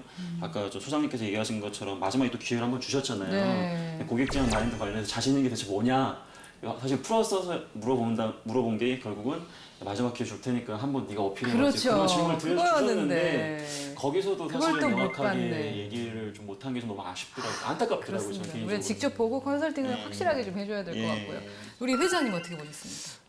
전반적으로는 뭐 여기 항상 서 있는 그 자체가 굉장히 일단 긴장이 어렵지 돼요. 않습니까? 어렵고 카메라도 있고. 그래서 어느 정도는 저는 좀 감안해서 일단 좀 보고 있어요. 어떻게 너무 보면 좀 긍정적으로 봐주시는 것 같아요. 긍정적으로 좀 보려고는 노력을 합격입니까? 하고 있는데 어떤 주제를 가지고 좀 원만하게 누군가와 대화를 한다는 자체가 사실 굉장히 큰 미션 중에 하나라서 전 그런 부분이 일단은 좀 좋게 보였던 부분이었고 두 번 면접을 본다면 우선 한 번은 보고 한 번 더 보고 싶다라는 느낌이 드셨나 보죠? 좀 약간 저는 약간 이런 생각이 좀 들었어요. 약간은 본인이 좀 갖고 있는 걸 제대로 좀 표현하지 못한다는 약간의 느낌이 좀 들었습니다. 그래서 몇 점을 주실 건데요? 저는 굉장히 사실 고민을 많이 했는데 이런 분이 아니셨는데. 마이너를 혹시 좀 줘야 되지 않을까. 8촌 이하의 아 그런 건 절대 아니고 좀 약간 용기도 더 주고 싶고. 아, 근데 제가 봤을 때는 그렇게 못하는 친구라기보다는 약간 자기 자신을 좀 제대로 표현하지 드러내지 못한다는 못하는. 느낌이 좀 있었는데 그 정도는 저라면 그냥 이해할 수 있는 정도 수준? 네. 학생들이 그렇게 오늘 아주 뛰어난 스피처는 아니기 때문에 모든 사람들 자체가 그래서 저는 뭐 그런 부분에서는 좀 좋게 평가하려고 네, 했습니다. 역시 네네. 휴가를 다녀오신 분과 여유가. 휴가를 아직 안 다녀오신 화가 분의 났습니다. 점수 차이가 확실히 많이 나는 것 같아요. 저도 조금 아쉬운 면이 있었어요. 그죠? 자기가 갖고 있는 거를 드러내지 못해서 제가 기회를 줬음에도 불구하고 그걸 이게 딱 받아치지 못하니까 홈런 칠 줄 알았는데 그래서 그 부분이 좀 아쉬워서 저도 C 정도 줄 수 있을 것 같아요. 우리의 이 아쉬움을 담아서 네. 우리 학생을 직접 불러놓고 하나하나 피드백을 좀 하면서 도움을 주는 시간을 갖도록 하겠습니다. 네. 네. 본격적인 컨설팅을 한번 시작해 보도록 하겠습니다. 우리 오늘 하실 말씀이 많으실 것 같아요. 동네형. 우리 신종훈 지원자에게 맞춤형으로 말씀을 꼭 드리고 싶은 게 딱 한 가지가 있어요. 나는 강민혁 당신 싫다. 나한테 너무 거친 말을 많이 했기 때문에 그래서 강민혁 당신 싫다. 긴장하셨죠? 네. 네, 긴장 푸셔도 됩니다. 이렇게 좀 훌륭한 형과 언니랑 막 회장님도 계신데 마음 푸시고요. 저희 동네 형이 할 말이 있대요. 일단은 제가 면접하는 거 보니까 주변 친구들 사이에서는 면접을 굉장히 잘 본다라는 얘기를 들을 정도로 본인이 이렇게 말하는 역량이라든지 이런 아이 컨택하는 거라는 건 굉장히 좋아요. 근데 면접이라는 건 제한된 시간 내에서 얼마나 상대방에게 매력을 주느냐에 대한 부분이잖아요. 그러다 보니까 말하는 거랑 면접을 정말 잘 보는 거랑 좀 다르거든요. 그래서 무엇이 다른지에 대한 부분들을 저희가 좀 피드백을 좀 드려야 될 것 같아요. 네. 한마디 위로 가장 네. 칭찬 많이 하셨던 분이십니다. 저는 일단 뭐 너무 이렇게 당하지 않는 모습을 보이지 않는 것만으로도 되게 좀 칭찬할 만한 일이고, 근데 약간은 좀 임팩트가 부족한 것도 사실이었습니다. 네. 네. 아, 정말 따스하신 분이십니다. 네, 그럼 우리 따스하게 본격적인 컨설팅을 한번 시작해 보도록 하겠습니다. 우리 오늘 하실 말씀이 많으실 것 같아요. 동네 형. 네, 일단은 우리 종훈 씨 같은 경우에는 그러니까 이런 거예요. 조금만 여유를 가지면 더 잘할 분인 것 같아요. 예를 들어 자기소개 분명히 물어보겠지. 나왔다. 다행이다. 그게 0.1초 만에 눈에 보여요. 그리고 자기소개를 시키자마자 호흡이 너무 짧아요. 그러니까 질문이 나가자마자 바로 그냥 막 술술술술 나온다라는 것 자체가 좀 뭔가 암기된 듯한 느낌이 좀 강하게 들어서 그런 부분은 뭐 마이너하지만 좀 뭐랄까 고쳤으면 좋겠고요. 외국어 관련해서 자기소개를 하셨는데 좀 더 당당하게 하셨으면 더 잘하실 것 같아요. 점점 마지막으로 갈수록 목소리가 작아진다는 것은 끝처리가 명확하지 않잖아요. 그럼 신뢰성을 잃어버릴 수 있고 자신감 없어 보이고 뭔가 캥겨 보이는 지원자라는 느낌. 캥겨? 네. 표준어는 아닌데 뭔가 숨기고 있다는 느낌. 그런 느낌이 좀 있었던 것 같아요. 면접에서 떨어집니다, 이렇게 하면. 면접에서 안 된다는 케이스를 보여드린 거예요. 예. 그런데 이제 이런 말하는 방법에 있어서의 이런 것보다도 저는 더 중요하게 생각하는 게 우리 지원자를 채용해야 되는 역량에 대한 부분을 얘기를 좀 주고 싶어요. 그래서 사실은 아까 이제 경영 부분에서도 사실은 이 고객 지원과 관련된 역할을 수행하고 싶다라고 했잖아요. 근데 우리 공사에서 일할 때 있으면 도움이 되는 그런 기초 능력들이 있어요. 뭐 자원 관리나 커뮤니케이션, 책임감 이런 부분들에 대해서 제가 좀 추가 질문을 몇 개 했었거든요. 근데 자원 관리 같은 경우에는 아까 이제 그 외국인들 어떻게 할 거냐 했을 때 전혀 우리 공사의 자원 고려하지 않은 상태에서 그냥 아이디어만 이렇게 던지는 모습. 그러니까 사실은 명확하게 좋은 아이디어는 아니라고 하더라도 최소한 이 지원자가 어떤 걸 개선할 때 어떤 것을 기준으로 한다는 명확한 기준이 있었어야 되는데 그런 부분이 좀 아쉬웠고, 커뮤니케이션 같은 경우에는 사실은 우리 지원자가 얼마나 투신과 발신을 잘하냐의 관점에서 봤을 때 발신 단계에서는 두 가지씩이나 이렇게 키워드를 명확하게 얘기하지 못하고 상황 설명부터 너무 장황하게 간다는 좀 아쉬운 부분이었고, 수신 단계에서는 아까 학생회장님께서 얘기하신 것처럼 뭐 목표 3가지를 얘기했는데 그것도 사실 목표가 아니라 하루 일과를 얘기한 거였거든요. 정확하게 문제를 못 들었다는 측면에서 수신 단계에서 좀 미흡한 부분이 있었다. 마지막 열정 단계에서 우리 지원자가 좀 책임감을 발휘하는 그런 사례가 좀 나왔었으면 좋았을 텐데 아까 이제 뭐 본인이 그 공단에서 근무하실 때 좀 윗분들하고 대할 때 그분들이 어렵기 때문에 내가 가지고 있지 않던 힘까지 발휘해서 그분들하고 좀 관계 개선을 하는 적극적인 노력이 있었다면 더 좋았을 텐데 결국 그냥 얼굴 부딪히다 보니까 좀 좋아졌어요 라고 마무리를 하셔가지고 그 부분에서도 좀 아쉽지 않았나 그런 생각이 좀 들어요. 네. 저희의 이야기를 사실은 다 정리해서 예, 동네 북이 아닌 형이 이야기를 해주셨고요. 사실 궁금한 게 있을 것 같아요. 우선 질문을 받아서 또 저희가 답변을 좀 해드리도록 할게요. 좀 제가 생각해도 제 자신이 좀 포인트를 못 찾는 거가 알고 있어요. 근데 이거를 좀 개선하려면 어떻게 해야 될지 좀 그게 좀 알고 싶어요. 그걸 딱 준비했어요. 우리 학생 회장님께서 써셨더라고요 여기다가. 네?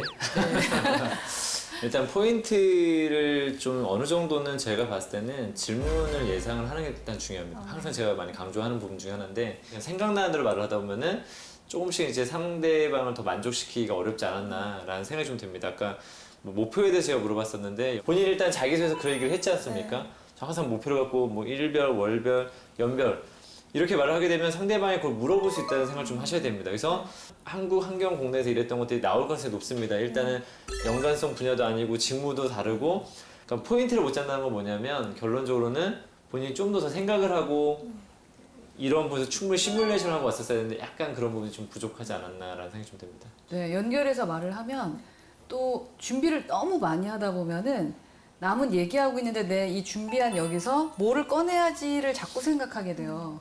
근데 사실은 그 사람 말을 끝까지 듣는 게 제일 중요한 거예요. 그렇죠. 네, 그 사람의 말을 끝까지 듣고 그 정리한 걸 내가 그 질문 혹시 이런 것입니까? 하고 내가 말로 한 번 더 얘기해 보는 거죠. 말씀하신 질문은 우선은 뭐 비효율성과 뭐 이런 부분을 이제 질문하신 거지요. 뭐 이렇게 한 번 더 확인을 시키세요. 그러면 내가 말하면서도 내가 확인이 되거든요. 그런 다음에 그거의 첫 번째는, 두 번째는 이렇습니다. 라고 하면 조금 더 포인트를 정리하는 데 쉬울 것 같아요. 네. 또 궁금하신 거 있으셨어요? 정말로 이것만은 꼭 고쳐라 이런. 이것만 꼭 고쳐라. 또 그것도 준비돼 있죠. 네. 그 준비돼 있죠? 저는 우리 신종훈 지원자에게 맞춤형으로 말씀을 꼭 드리고 싶은 게 딱 한 가지가 있어요. 제가 봤을 때 우리 신종훈 지원자는 다른 친구들보다 굉장히 빨리 그 해당 이 목표 수준에 이르는 사람인 것 같아요. 맞아. 근데 그 수준을 뛰어넘지를 못해서 이 부분을 놔버릴 수도 있는 그런 지원자라고 좀 보여지거든요. 그래서 왜 이런 말씀을 드리냐면 본인은 지금부터 월등히 더 많은 연습을 하셔야 돼요. 어느 정도 말을 잘하기 때문에 이 정도 가서 얘기하면 뭐 되지 않을까? 혹시 이런 안이한 생각이 있을 수도 있다라는 거죠. 그렇기 때문에 저는 그 심리적인 부분을 좀 얘기를 좀 드리고 싶고 아까 뭐 두서없이 이렇게 얘기한다고 하셨는데 일상생활에서 그걸 습관 한번 해보세요. 예를 들어서 나는 강민혁 당신 싫다. 왜? 나한테 너무 거친 말을 많이 했기 때문에 과거에 어떠한 사례에서도 이런 경험이 있어서 난 거기에 대한 기억이 안 좋다. 그래서 강민혁 당신이 싫다. 제가 지금 4가지 구성으로 말씀을 드렸거든요. 결론부터 얘기하고 이유를 얘기하고 사례를 얘기하고 다시 재강조를 했단 말이에요. 자기만의 어떤 말하기 패턴을 익숙하게 할 정도로 평상시에 연습을 많이 하셔야 돼요. 오늘 집에 가서 나 짜장면 먹을래. 왜? 나 어저께 짬뽕 먹었고 오늘 날씨가 좀 그래. 그러면 과거에도 이런 날씨 때 나 이거 먹었는데 되게 맛있었어. 그래서 이거 짜장면 먹을 거야. 이게 아무것도 아닌 것처럼 보이지만 말하는 패턴을 계속해서 익숙하게 하다 보면 자기도 모르게 이 면접 상황에서도 그런 말하기를 하게 돼요. 그래서 저는 우리 지원자가 많은 연습을 했으면 좋겠어요. 네, 많은 연습이라고 말씀하셨고. 자, 우리 학생 회장님. 저는 아까 뭐 그냥 약간 이제 보이지 않는 부분 중에 하나가 약간 아이 컨택을 좀 봤었는데 좀 아이 컨택이 약간 좀 안 되는 듯한 느낌 받았거든요. 약간은 다소 뭔가 저랑 얘기하게 되면 다른 쪽 방향, 다른 분들도 많이 보고 계시고 또 다른 분이 물어보게 되면 또 저쪽 방향을 많이 보시고 약간 좀 눈빛이 흔들리는 듯한 느낌을 좀 많이 받았습니다. 그래서 항상 또 이 눈빛이라는 것은 그 사람이 갖고 있는 자신감을 또 표현할 수 있는 부분이고 명확한 커뮤니케이션을 또 보여주는 부분이기 때문에 항상 좀 묻는 사람, 질문을 하는 사람을 중심으로 해가지고 좀 더 답변을 했으면 좋겠다고 말씀을 드리고 싶고요. 자기소개서도 좀 지적되었던 부분인데 재료가 굉장히 좋으신 분인 반면에 잘 요리를 잘 못하고 있다. 그래서 다른 사람들과 좀 더 차별화된 답변을 해봤으면 하는 바람이 좀 있습니다. 네. 마지막으로 제가 또 말씀을 드리면 이제 내가 꼭 바꿨으면 좋겠다라는 그걸 제가 3가지로 얘기할 수 있을 것 같아요. 어피어런스, 비헤이비어, 커뮤니케이션. 그래서 우선은 본인 스스로가 인천국제공항에 들어갈 때 저는 서비스 직종이 가장 그쪽을 계속 강조하고 있잖아요.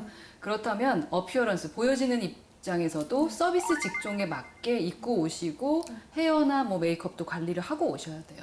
그래서 그런 부분들도 조금 더 신경을 쓰면 좋을 것 같다라는 게 보여지는 차원이고요. 그다음에 태도에서는 가장 중요한 건 무조건 인사예요, 인사.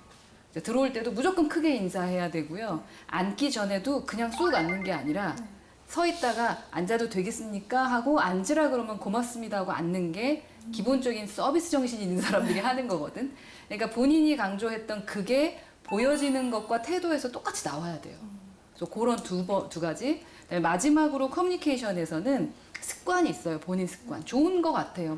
뭐뭐이기 때문에 그리고 뿐만 아니라 이렇게 되게 흔히 쓰지 않는 기본적인 연결어라던가 뭐뭐이기 때문에 이러이러하다라는 되게 논리정연해 보일 수 있는 단어들을 접속어 뭐 이런 것들을 쓰거든요. 그래서 그건 상당히 좋아요. 근데 그 안에 내용이 좀 달라가지고 그런 부분들이 좀 아쉬웠죠.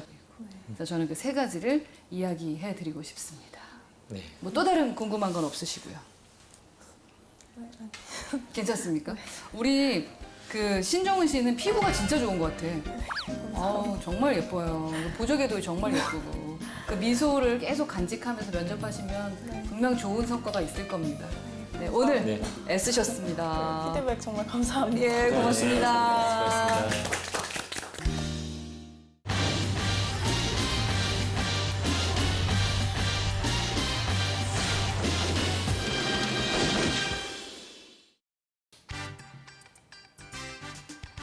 너의 취향을 저격해주마. 취향 맞춤 기업 정보 톡. 취향 저격 이 회사는 어때?입니다. 안녕하세요.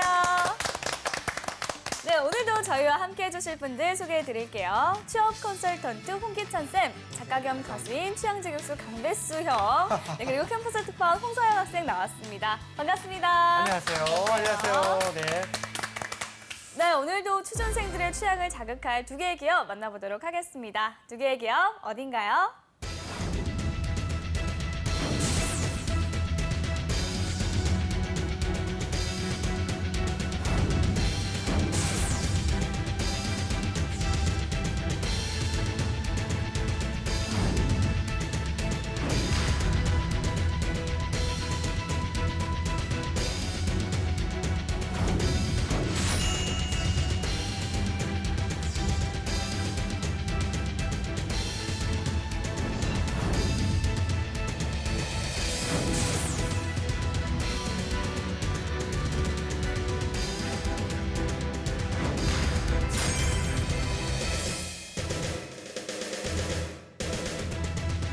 네, 신세계백화점과 롯데백화점입니다. 이제 국내 최대 유통기업인데 이제 신세계백화점은 이제 뭐라고 할까요? 기업으로는 신세계죠, 그렇죠? 이제 네. 두 기업에 대한 첫인상 한번 얘기해 볼까요?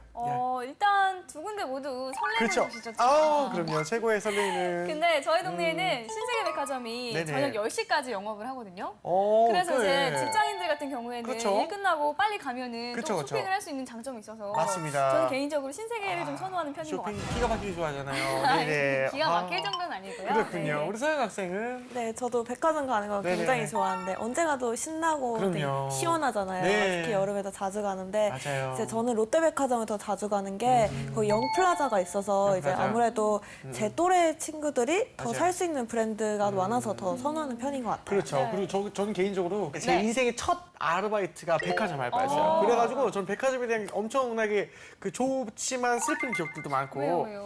뭐 이러면 이제 블랙 컨슈머를 하지 않습니까? 이제 이런 분들을 실제로 겪어보니까 나도 성격이 참 좋다 생각하는데 나도 감당이 안 되는구나. 재환 씨가 정말, 감당이 안 되는 안 돼요. 와 정말 예쁘십니다. 근데 진심으로 얘기하세요. 딱 그리고 예.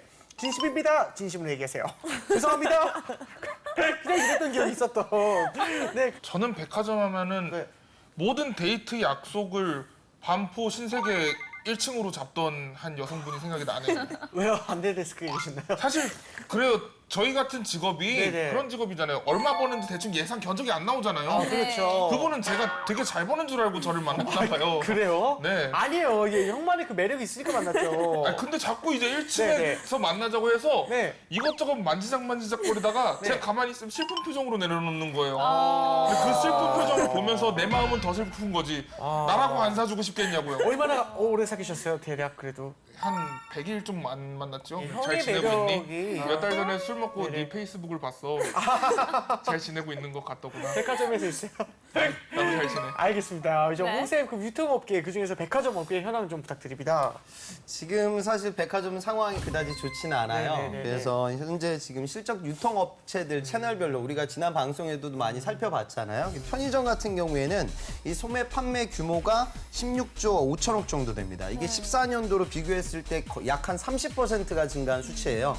그런데 지금 백화점은 좀 지난해 이제 한국판 블랙 프라이데이 뭐 이런 행사들도 있었는데 네. 실제적으로 지금 판매액이 한 30조가 안 돼요.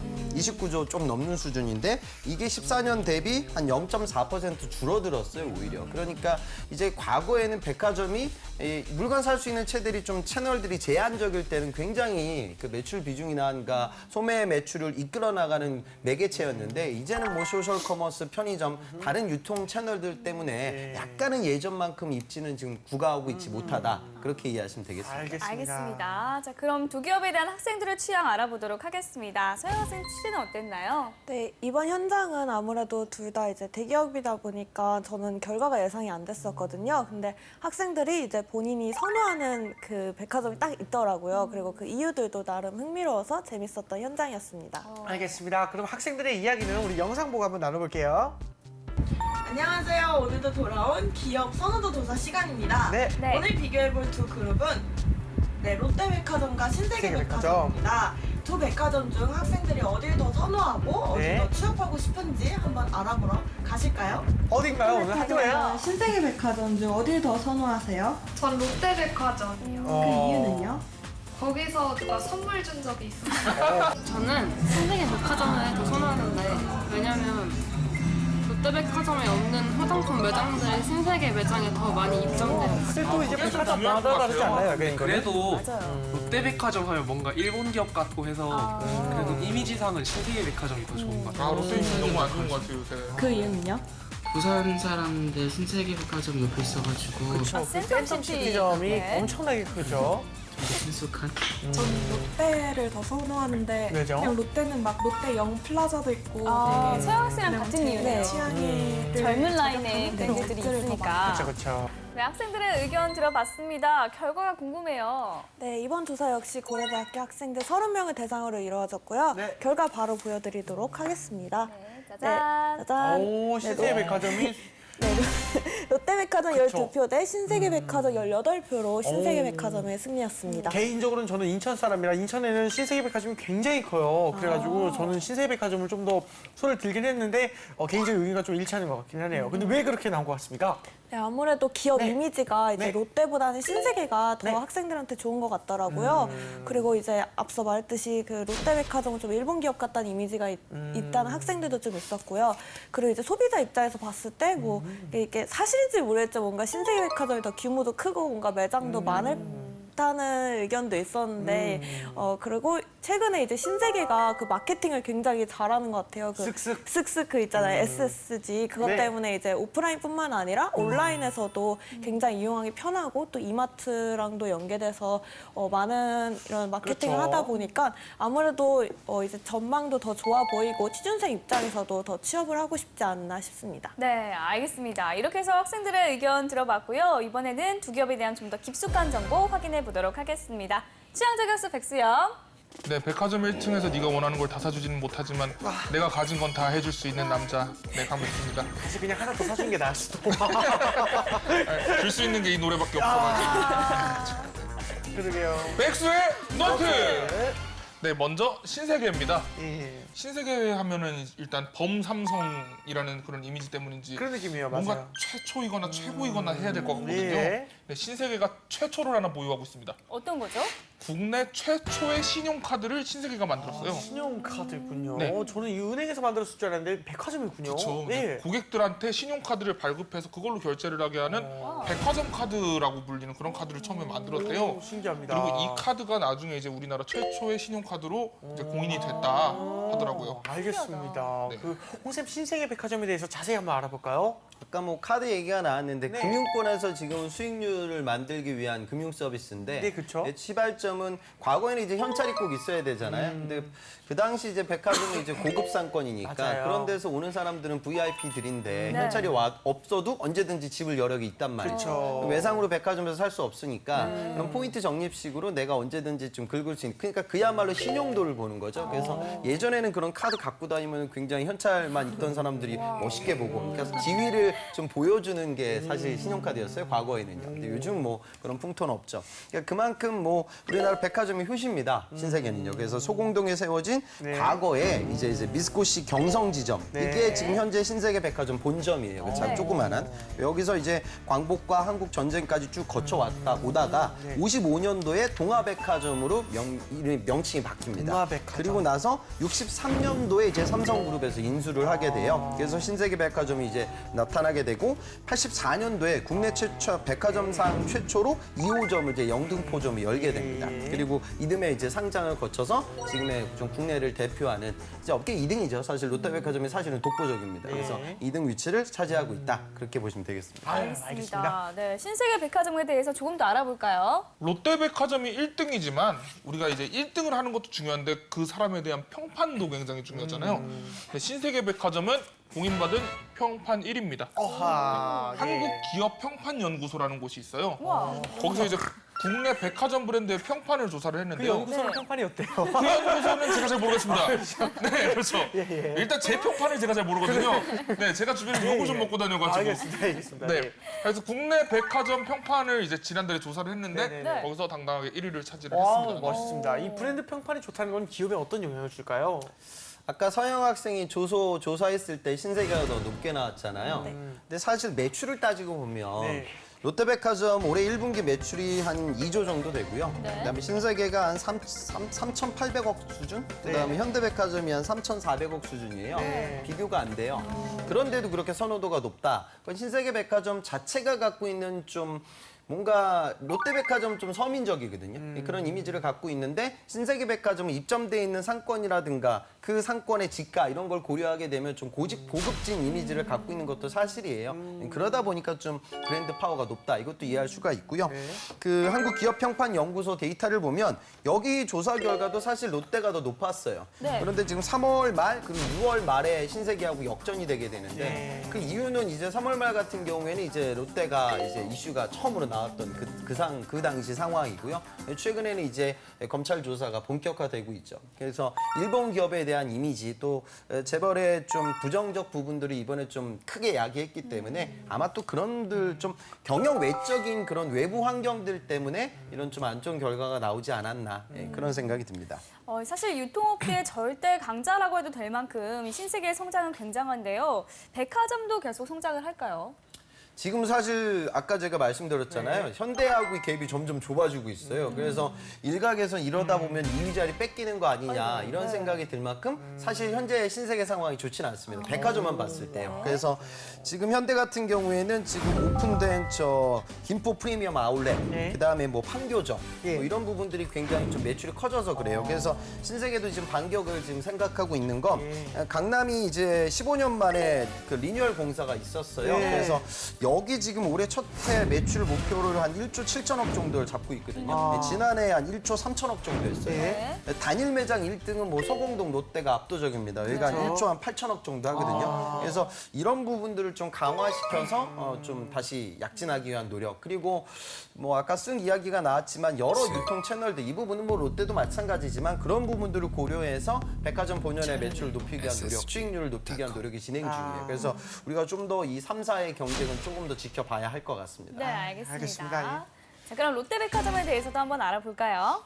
뭐 말도 많고 탈도 많지만 어쨌거나 롯데백화점은 국내 최대의 백화점 기업입니다. 네, 국내 1위 백화점인 거는 뭐 부정할 수가 없고요. 특히 소공동 본점 같은 경우는 이제 백화점, 호텔, 면세점, 영플라자 같이 이렇게 싹 다 갖춰놓고 이제 롯데타운을 만들어놨어요. 네. 그러니까 여기가 이제 돈만 많으면 롯데월드보다 더 재밌을 수도 있어요. 네. 그래서 이 소공동 본점이 그리고 개점했을 때부터 지금까지 쭉 매출 1위를 계속하고 있대요. 그러니까 진정한 백화점계의 금수저다라고 볼 수가 있죠. 네. 알겠습니다. 근데 저 같은 경우에도 거기 일단 뭐 에비뉴를 들어가면 그 옆에 본점 가고 그 그렇죠. 영플라자까지 그 순서대로 가다 보면 시간이 그렇죠. 훅 가더라고요. 아, 또 돈이 있는 여자 아닙니까? 또, 예, 돈이 있는 여자니까 재밌을 수밖에. 아니, 그렇죠. 아이쇼핑만 해도 그렇게 즐거워요. 아, 그래요? 네. 맞습니다. 알겠습니다. 일단은 혹시 롯데백화점에 대해서도 한번 알아볼까요? 아, 근데 저는 이제 현장에서 구직자 여학생들 많이 만나보면 대부분 이제 황보미 씨 같은 그런 식견들을 갖고 있어요. 그래서 이제 쓸 때 백화점 왠지 내가 가야 될 것 같고 뭐 어디 쇼핑이라고 하면 내가 꿀리지 않는데 이런 마인드를 갖고 면접장에 가고 자소서를 써요. 그런데 실제로 가보면 꿀릴 때가 더 많을 거예요. 그러니까 이제 단순히 패션을 즐긴다는 그 느낌보다는 이제 판매하는 관점으로 가게 되면 이쪽 유통이라든가 백화점은 진입장벽이 낮아요. 그래서 거기 인턴, 공모전, 서포터즈, 아르바이트 했던 친구들이 즐비하기 때문에 백화점을 물론 도전할 건데 과연 롯데의 많은 계열사들 중에 내가 어디를 선택해야 될까 뭐 이런 고민들은 좀 꼼꼼하게 해보셨으면 좋겠어요. 그렇군요. 이야기가 좀 빗나갔는데 롯데백화점 지금 상황을 보면 79년도에 이제 소공동이 오픈을 하게 됩니다. 그래서 역사는 좀 짧죠. 79년도라고 치면. 하지만 해외 8개 지점을 포함하고 있는 국내 1등의 백화점이고요. 저는 그 부분이 좀 인상적인 것 같아요. 어떤 겁니다? 그러니까 지방이라든가 서울의 강북 지역에 있는 롯데백화점을 가보면 본점 말고요. 굉장히 신세계 대비 조금 서민적이에요. 그러니까 상품 구성분들 이게 나쁜 건 아니거든요. 그러니까 전체적으로 백화점 입장에서 어차피 매출 증대시켜야 되기 때문에 모든 백화점이 다 명품으로만 도배되는 건 아니에요. 그러니까 일반적인 쇼핑몰 같은 느낌을 갖고 있는 매장들이 지방이라든가 아니면 서울 강북 지역엔 굉장히 많아요. 그런데 이제 명동 매장을 이렇게 가보면 여러분도 아마 가보신 분들 아시겠지만 그 어떤 매장보다도 프리미엄 브랜드가 잘 많거든요. 그러니까 어찌 보면 좀 다각화된 전략들을 쓰는 거죠. 그러니까 아주 중요한 매장은 이제 백화점 본연의 경쟁력도 구비하고 또 이제 지점들이 많으니 각 지점들의 특징에 맞게끔 현지화 전략도 같이 구가한다. 이런 부분들 때문에 국내 1등 백화점이 되지 않았나 그런 생각이 듭니다. 네. 이 롯데백화점은 호텔, 영플라자, 면세점 등 이 타운 형태가 좀 많은 것 같은데 이런 형태가 기업에 좀 더 유리하게 작용을 할까요? 이게 지금 백화점 입장에서는 굉장히 중요한 거예요. 우리가 쇼루밍족이라고 하잖아요. 네. 그러니까 황보미 MC도 그 매장 다닌다고 해서 거기서 다 물건 사는 거 아니잖아요. 그렇죠. 거기서는 구경하고 그냥 내가 착용해보고 그런 그 루트로 활용을 하고 실제 구매는 소셜 커머스, 인터넷, 해외 직구 뭐 이런 데서 많이 이루어지죠. 그러니까 지금 백화점이 그냥 단순히 물건을 판매하는 채널만으로는 이제는 경쟁력이 약해요. 그래서 정용진 신세계 부회장이 무슨 말을 했냐면 이제 백화점이 야구장, 놀이공원과 경쟁해야 되는 시대가 올 것이다. 그런 얘기를 하거든요. 최근에 그 현대백화점, 판교 쪽 그쪽 가보면은 거기 식품관에 어마어마한 투자를 해요. 요즘 백화점들은 고객 끌어모을 수 있는 정말 중요한 매개체거든요. 그러니까 단순히 물건을 판매하는 장소가 아니라 여기서 식자재를 구매하고 그다음에 문화생활을 즐기고 그런 장소가 돼야 돼요. 그래야지 또 이제 매출로 연계가 되거든요. 그러니까 쇼루민족들을 막기 위한 노력들을 진행을 하고 있는 거죠. 실제로 면세를 보면 저 장충에 있는 신라와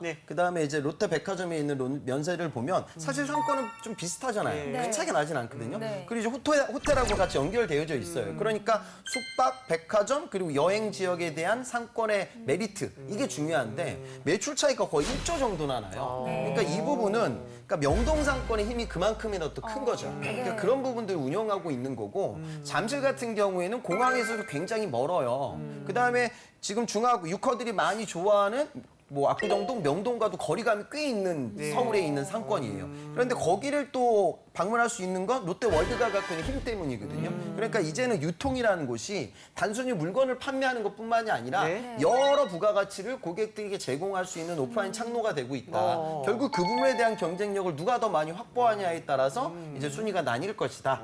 그렇게 보는 게 맞죠. 저는 홍쌤 말씀 중에 앞으로 백화점이 야구장, 놀이공원이랑 경쟁해야 된다는 말이 굉장히 인상이 있는데 우리 학생들도 자소서 쓸 때 이 부분을 좀 피력하는 게 좀 좋을 것 같아요. 네, 맞아요. 그리고 보통 이런 유통업계 그 자소서 쓸 때 흔히 하는 실수가 이제 본인이 소비자 관점에서 그걸 쓴단 말이죠. 판매자 관점에서 꼭 이렇게 자소서를 쓰시는 게 그게 중요하니까 그걸 유념하시기 바랍니다. 네, 맞습니다. 자, 그러면 이제 백스의 노트 다음 장도 한번 볼까요? 네, 저희 프로그램 하면서 참 어떤 분야든지 이 나라로 진출 안 하면 안 되겠구나 싶더라고요. 네, 어디 갔어요? 네? 중국. 그렇죠, 중국이죠. 네, 롯데백화점 중국 진출했습니다. 와. 네, 예전부터 이제 베트남, 러시아, 인도 같은 나라로 이제 진출을 계속 시도를 해 왔었는데요. 최근에 이제 중국의 단독 출자 형태로 5개 지점이나 이제 점포를 운영하고 있다고 하더라고요. 네. 그렇군요. 글로벌 기업 그 롯데백화점의 경쟁력이 어느 정도입니까? 이건 여담이지만 우리가 살 수 있는 유일한 방향은 중국이라는 거대 내수 시장을 마치 우리 안방처럼 그렇게 활용할 수 있는 경영 기법이 활용화되지 않으면 힘들 거예요. 그래서 롯데도 그런 전략을 쓰고 있습니다. 2007년도에 러시아의 이제 모스크바점을 시작으로 스타트를 하게 되고요. 그다음에 중국 시장을 집중적으로 공략을 하고 있어요. 그래서 13년도 때 청두점을 오픈하고 14년도에 선양점을 또 문을 열었었고요. 그다음에 현재 중국에서 단독 출자 형태로 5개 점포를 운영하고 있습니다. 근데 사실 중화 진출, 시장 진출이 그렇게 성공한 건 사실 아니에요. 그래서 이번에 뭐 신동민 회장 이야기가 나올 때 중국 시장 진출의 그런 좀 실패를 감췄다 뭐 이렇게 일각에서 이야기가 나오기도 했었거든요. 그래서 요즘에는 이제 중국 말고도 인도네시아, 그다음에 뭐 미국, 괌 뭐 이렇게 다양한 시장, 일본도 마찬가지고요. 이 시장 다각화시키기 위한 노력을 진행을 하고 있습니다. 사실 롯데그룹의 위기에도 백화점은 별 영향이 없는 것 같은데 정말 그런가요? 영향이 없진 않겠죠. 그러니까 이번에 지금 얼마 전에 뭐 검찰 조사가 있었잖아요. 그러니까 네이처 리퍼블릭 지금 대한민국을 뒤흔드는 지금 센세이션인데요. 이런 스캔들이 있었죠. 그러니까 이런 부분들도 사실 백화점에서 사실 시발점이 되었었어요. 그래서 그런 단초가 돼서 이제 검찰 조사가 이루어졌었고요. 오히려 더 피해를 보지 않을까. 그러니까 무슨 소리냐면 지금 롯데를 이끌어 나가는 회사는 롯데쇼핑이거든요. 그러니까 롯데케미칼은 국내 소비자가 그다지 중요하진 않을 거예요. 해외 사업도 많이 하니까. 근데 롯데쇼핑은 중화 고객들도 있지만 그 근간은 국내 소비자들이죠. 그러면은 그 어떤, 그러니까 CJ, 뭐 GS, 롯데라는 기업의 특징은 그 어떤 기업들보다 국민 정서하고 직통되는 기업이란 말이죠. 그러니까 지금 일본 기업이라서 관기업 정서가 더 많아지고 있고 또 그 기업 자체 이미지도 떨어지고 있는 상황이거든요. 그러면 또 매출이 또 줄어들 수 있는 그런 가능성도 있을 거예요. 알겠습니다. 예, 자 그럼 이번에는 이제 학생들의 궁금증 한번 들어보겠습니다. 화면으로 보시죠.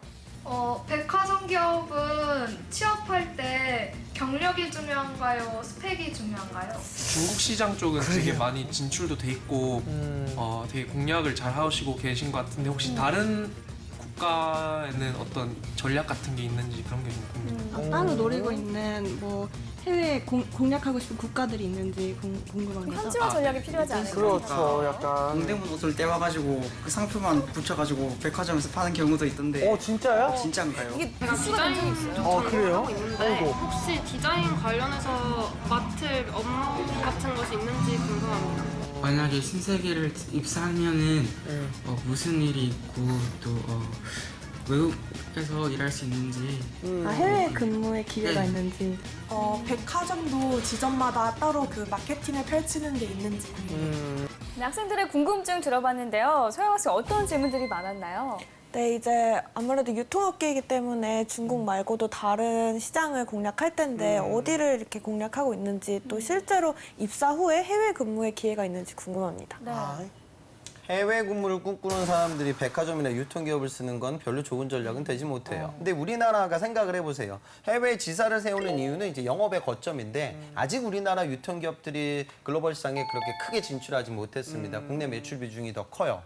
반면 제조업체들이 오히려 그런 기회들이 많겠죠. 그러면 판매 지사들이 해외에 있으니까 그런 부분들을 고려할 수 있는 거고요. 또 공대생들도 우리나라 이건 산업 입장에서는 안 좋은 건데 산업 공동화 현상이라고 해서 우리나라의 제조업체들이 해외에 투자를 해요. 그러니까 롯데가 뭐 중국에 많이 투자한다고 해봤자 삼성전자하고 비교 안 되거든요. 중국 시안의 반도체 라인 그거 한 번 깔면 10조짜리 투자예요. 그러니까 그러면 이제 우리나라 또 제조 생산 엔지니어들이 갈 수 있는 기회가 되겠죠. 그러니까 해외 뭔가 좀 취업 또 거기서의 직장 생활을 생각하면 사실 유통이 그다지 좋은 기회는 아니라고 생각하시면 되겠어요. 네, 알겠습니다. 네. 또 다른 질문 있으면 해볼까요? 네, 이제 단골 질문이죠. 두 기업엔 어떤 직무들이 있을까요? 실제로 지금 롯데백화점 채용은요 한 가지 직군이에요. 영업 관리만 뽑아요. 그래서 이제 또 우대 전공을 보면 어학 관련돼서 베트남어도 있고 뭐 말레이시아 마이너도 있고 중국어도 있고 노어도 있고 그랬거든요. 그러니까 글로벌 시장에 진출하기 위한 전략들도 하고 또 국내 시장의 영업 관리 업무도 진행을 하죠. 근데 여러분들이 이제 롯데백화점에서 영업 관리한다고 해서 여러분들이 할인 매장에서 막 옷 팔고 있는 건 아니죠. 관리를 하게 된다고 시스템이라고 생각하시면 돼요. 그러면 입점돼 있는 브랜드, 거기 있는 슈퍼바이저들과의 관계 설정, 그다음에 뭐 시즌별 할인, 그다음에 프로모션, 뭐 이런 것들. 여러분들 매장 다녀보면은 우리가 샤워 효과라고 얘기하는데 어떤 할인 이벤트 행사 같은 것들도 하고 또 이제 사은품 같은 거 증정을 하잖아요. 그쵸. 그러면 거기에 과연 어떤 상품이 올라가야 할까? 전단지를 뿌릴 때는 어떤 제품을 주부들에게 빨리빨리 노출시켜야 할까? 뭐 이런 전체적인 전략들을 실행하고 운영하는 주관자들을 그런 업무, 다시 말해 영업 직군들의 채용이 거의 일반적이다. 그렇게 생각하시면 됩니다. 우리 학생들 영업 직군과 영업 관리 직군은 다르다는 거 꼭 알아두셔야 할 것 같습니다. 네. 우리 백수영 궁금한 거 없어요? 저는 사실 오늘은 그냥 궁금한 게 하나밖에 없습니다. 네, 어떤 거죠? 그 조금 의외의 질문일 수 있어요. 네. 어떻게 놀래라. 관심법 이런 거 혹시 그러니까 취업 그걸 그렇게 잘 아시지. 그렇죠. 그러니까 연봉이 뭐 그다지 중요하진 않은데 저도 한번 찾아보면요. 연봉 수준은 사실 그렇게 큰 차이가 있지는 않아요. 그래서 16년도 사원급의 평균치를 보면 롯데가 한 3,500 정도, 신세계가 한 3,200 정도거든요. 그러니까 뭐 몇백 정도 숫자는 그다지 큰 의미는 없습니다. 회사들마다 뭐 복지나 또 교통비 이런 것들도 생각을 해봐야 되니까 일반적 수준이라고 생각하시면 되겠어요. 알겠습니다. 혹시나 더 궁금한 거 있어요? 혹시 백화점 그런 유통기업에서는 그런 뭐 스펙이나 그러니까 경험을 중시하잖아요. 그래서 대외 활동이나 그런 서포터즈 그런 활동을 필수적으로 해야 될까요? 그러니까 여러분들 그러니까 영업이라고 써 있긴 한데 여러분들이 직접 물건을 판매하는 건 아니니까 마케팅 관련된 감각을 요구하려고 해요. 그러니까 소비자 트렌드도 어느 정도는 알아야 되고 그다음에 매장에서 매출 증대시키기 위해서 어떤 방안들이 그러니까 하다못해 DP되는 상품들을 바라볼 수 있는 안목도 좀 필요하겠죠. 그래서 여러분들이 뭐 서포터즈 그러니까 너무 많이 할 필요는 없는데 그러니까 실제 기업에서 마케팅이라든가 영업 전략을 구사하는 사람들이 어떤 식으로 업무를 진행하고 있는지 또 대졸로 입사를 해도 고객 응대할 때도 생겨요. 그러니까 그런 컴플레인하는 고객들을 좀 응대할 수 있는 나만의 커뮤니케이션 스킬 그런 것들. 그러니까 스펙보다는 경험이 더 중요하다고 생각하시면 되겠습니다. 네, 스펙보다는 경험 알겠습니다. 자, 그리고 두 기업의 채용은 좀 어떻게 진행이 될까요?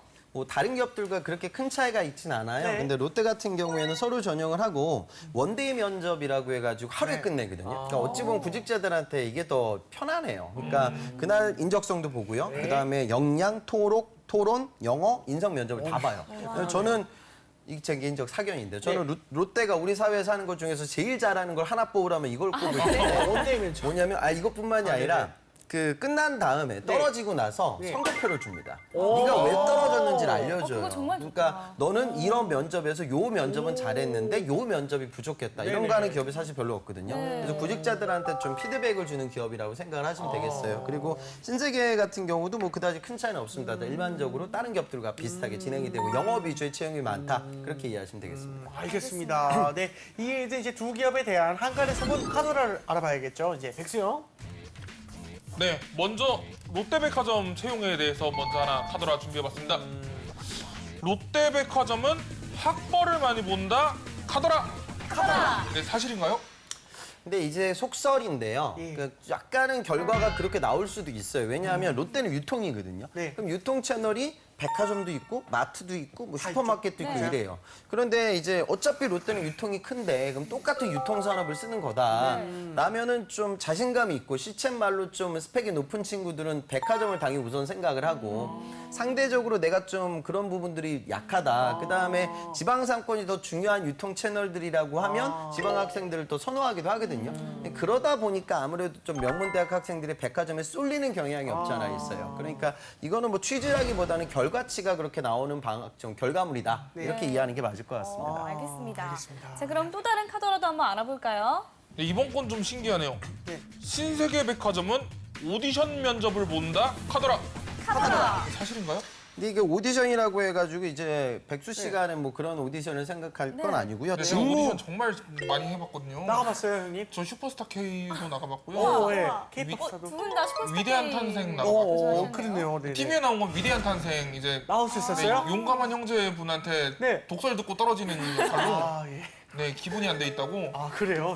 네 그래서 저 스스로에 대해서 이게 탈락했을 때 이 이유를 알려주는 게 얼마나 중요한가에 대해서 아, 그때부터 화성학 공부하고 발성 연습하고 처음부터 그렇게 다시 기본기를 다 좋은 계기가 됐네요. 그렇네요. 계기가 됐네요, 진짜. 네. 선생님, 그래서 어땠습니까? 여기는 이제 직무 오디션 면접이기 때문에 네네. 시쳇말로 그냥 우리 저 직무 역량 PT하고 비슷해요. 그래서 직무 관련된 부분이니까 영업적 자질을 확인하기 위한 면접이죠. 그러니까 요즘은 이제 기업들도 채용 프로세스에서 무언가 좀 튀어야 되거든요. 네. 그러다 보니까 뭐 이런 이벤트를 진행해요. 근데 보는 관점들은 다들 똑같습니다. 그러니까 이 친구가 얼마나 직무와 관련된 경험을 해왔냐, 이제 그걸 검증한다 이렇게 이해하시면 되겠어요. 그래도 오디션인데 이거 성대모사나 모창 같은 거 좀 준비해 가야 되는 거 아닌가요? 그건 직무 역량이 아니죠. 그러니까 내가 지금 백화점에서 뭐 고객 응대를 하는데 뭐 굳이 뭐 그거 성대모사 하는 게 중요한 게 아니라 아까 제가 말씀드린 마케팅적인 역량이 되게 중요해요. 2, 3회 한 번 꼴로 굉장히 좀 화를 돋구시는 스타일이에요, 지금 형님께서. 네, 알겠습니다. 지금까지 신세계백화점과 네네. 롯데백화점에 대해서 이야기 나눠봤는데요. 네. 두 기업 중 어떤 기업이 학생들의 취향인지 한번 확인해 보도록 하겠습니다. 세영 학생. 저는 사실 백화점 기업 취업을 생각을 한 번도 안 해봤어요. 네. 그래서 고르기 되게 어려운데 오늘은 롯데백화점 쪽을 손을 댈 것 같아요. 왜요? 아무래도 이제 정보가 없는 상황에서 이제 롯데백화점이 그래도 국내 1위니까 취준생 입장에서 조금 더 바라볼 수 있지 않나 싶어서 고르겠습니다. 알겠습니다. 백수영은요? 저는 약간 특이한 관점에서 좀 결정을 해봤어요. 네. 우리가 이제 취업 원서를 쓰면은요. 네. 붙을 확률보다 떨어질 확률이 높아요. 그쵸. 네. 대부분의 기업이 경쟁률이 2대1이 넘으니까요. 맞아요. 그러면은 어차피 떨어질 확률이 높다고 생각했을 때 롯데를 떨어지면 뭐라도 남는 게 있는 거 아니에요. 내가 왜 떨어졌는지를 알 수 있으니까요. 그렇죠. 그래서 롯데백화점 한 번쯤 써볼만 하지 않을까. 네, 그런 생각이 듭니다. 네. 좋은 말씀이신 것 같습니다. 네. 예. 자, 마지막으로 두 기업에 취업하기 위한 신의 한 수죠. 홍쌤의 팁까지 한번 들어볼게요. 그러니까 롯데를 지원할 때 유통을 써야 될까, 롯데케미칼 쪽을 내가 한번 지원해야 될까 이런 고민을 해야 될 친구들도 있을 건데 이제 문과 학생들은 유통업비 채용이 좀 많은 편이에요. 그래서 여러분들이 꼭 좀 지원을 해야 될 기업이고요. 저는 꼭 그런 걸 좀 말씀드리는데, 그러니까 여러분들이 이제 백화점을 다니잖아요. 쇼핑을 다닌단 말이에요. 그때도 이제 그냥 다니지는 마세요. 그래서 이 매장이 신세계에는 이런 식으로 입점이 돼 있고 DP를 주로 요 컨셉을 하고 있는데 요 상권에 있는 다른 백화점의 요 브랜드 매장은 왜 컨셉이 다를까? 그런 좀 느낌. 그리고 하다못해 전단지가 집에 오잖아요. 그럼 전단지가 올 때 요즘 계절적 특징을 백화점이 고려하기 위해서 이런 상품들을 노출시키는 이유는 결국 우리 엄마를 사로잡기 위한 백화점의 노력들인데 그런 좀 시나리오를 여러분들이 좀 느꼈으면 좋겠어요. 그럼 그런 것들이 차곡차곡 쌓이면 나중에 이제 여러분들 면접장에 가서 뭐 직무 연령 PT를 할 때 이런 소재거리들을 꺼내들 수가 있잖아요. 그러니까 그런 식으로 좀 미리미리 대비하셨으면 좋겠습니다. 알겠습니다. 네, 오늘 취향 저격은 여기까지 하고요. 저희는 다음 이 시간에 다시 찾아오겠습니다. 감사합니다.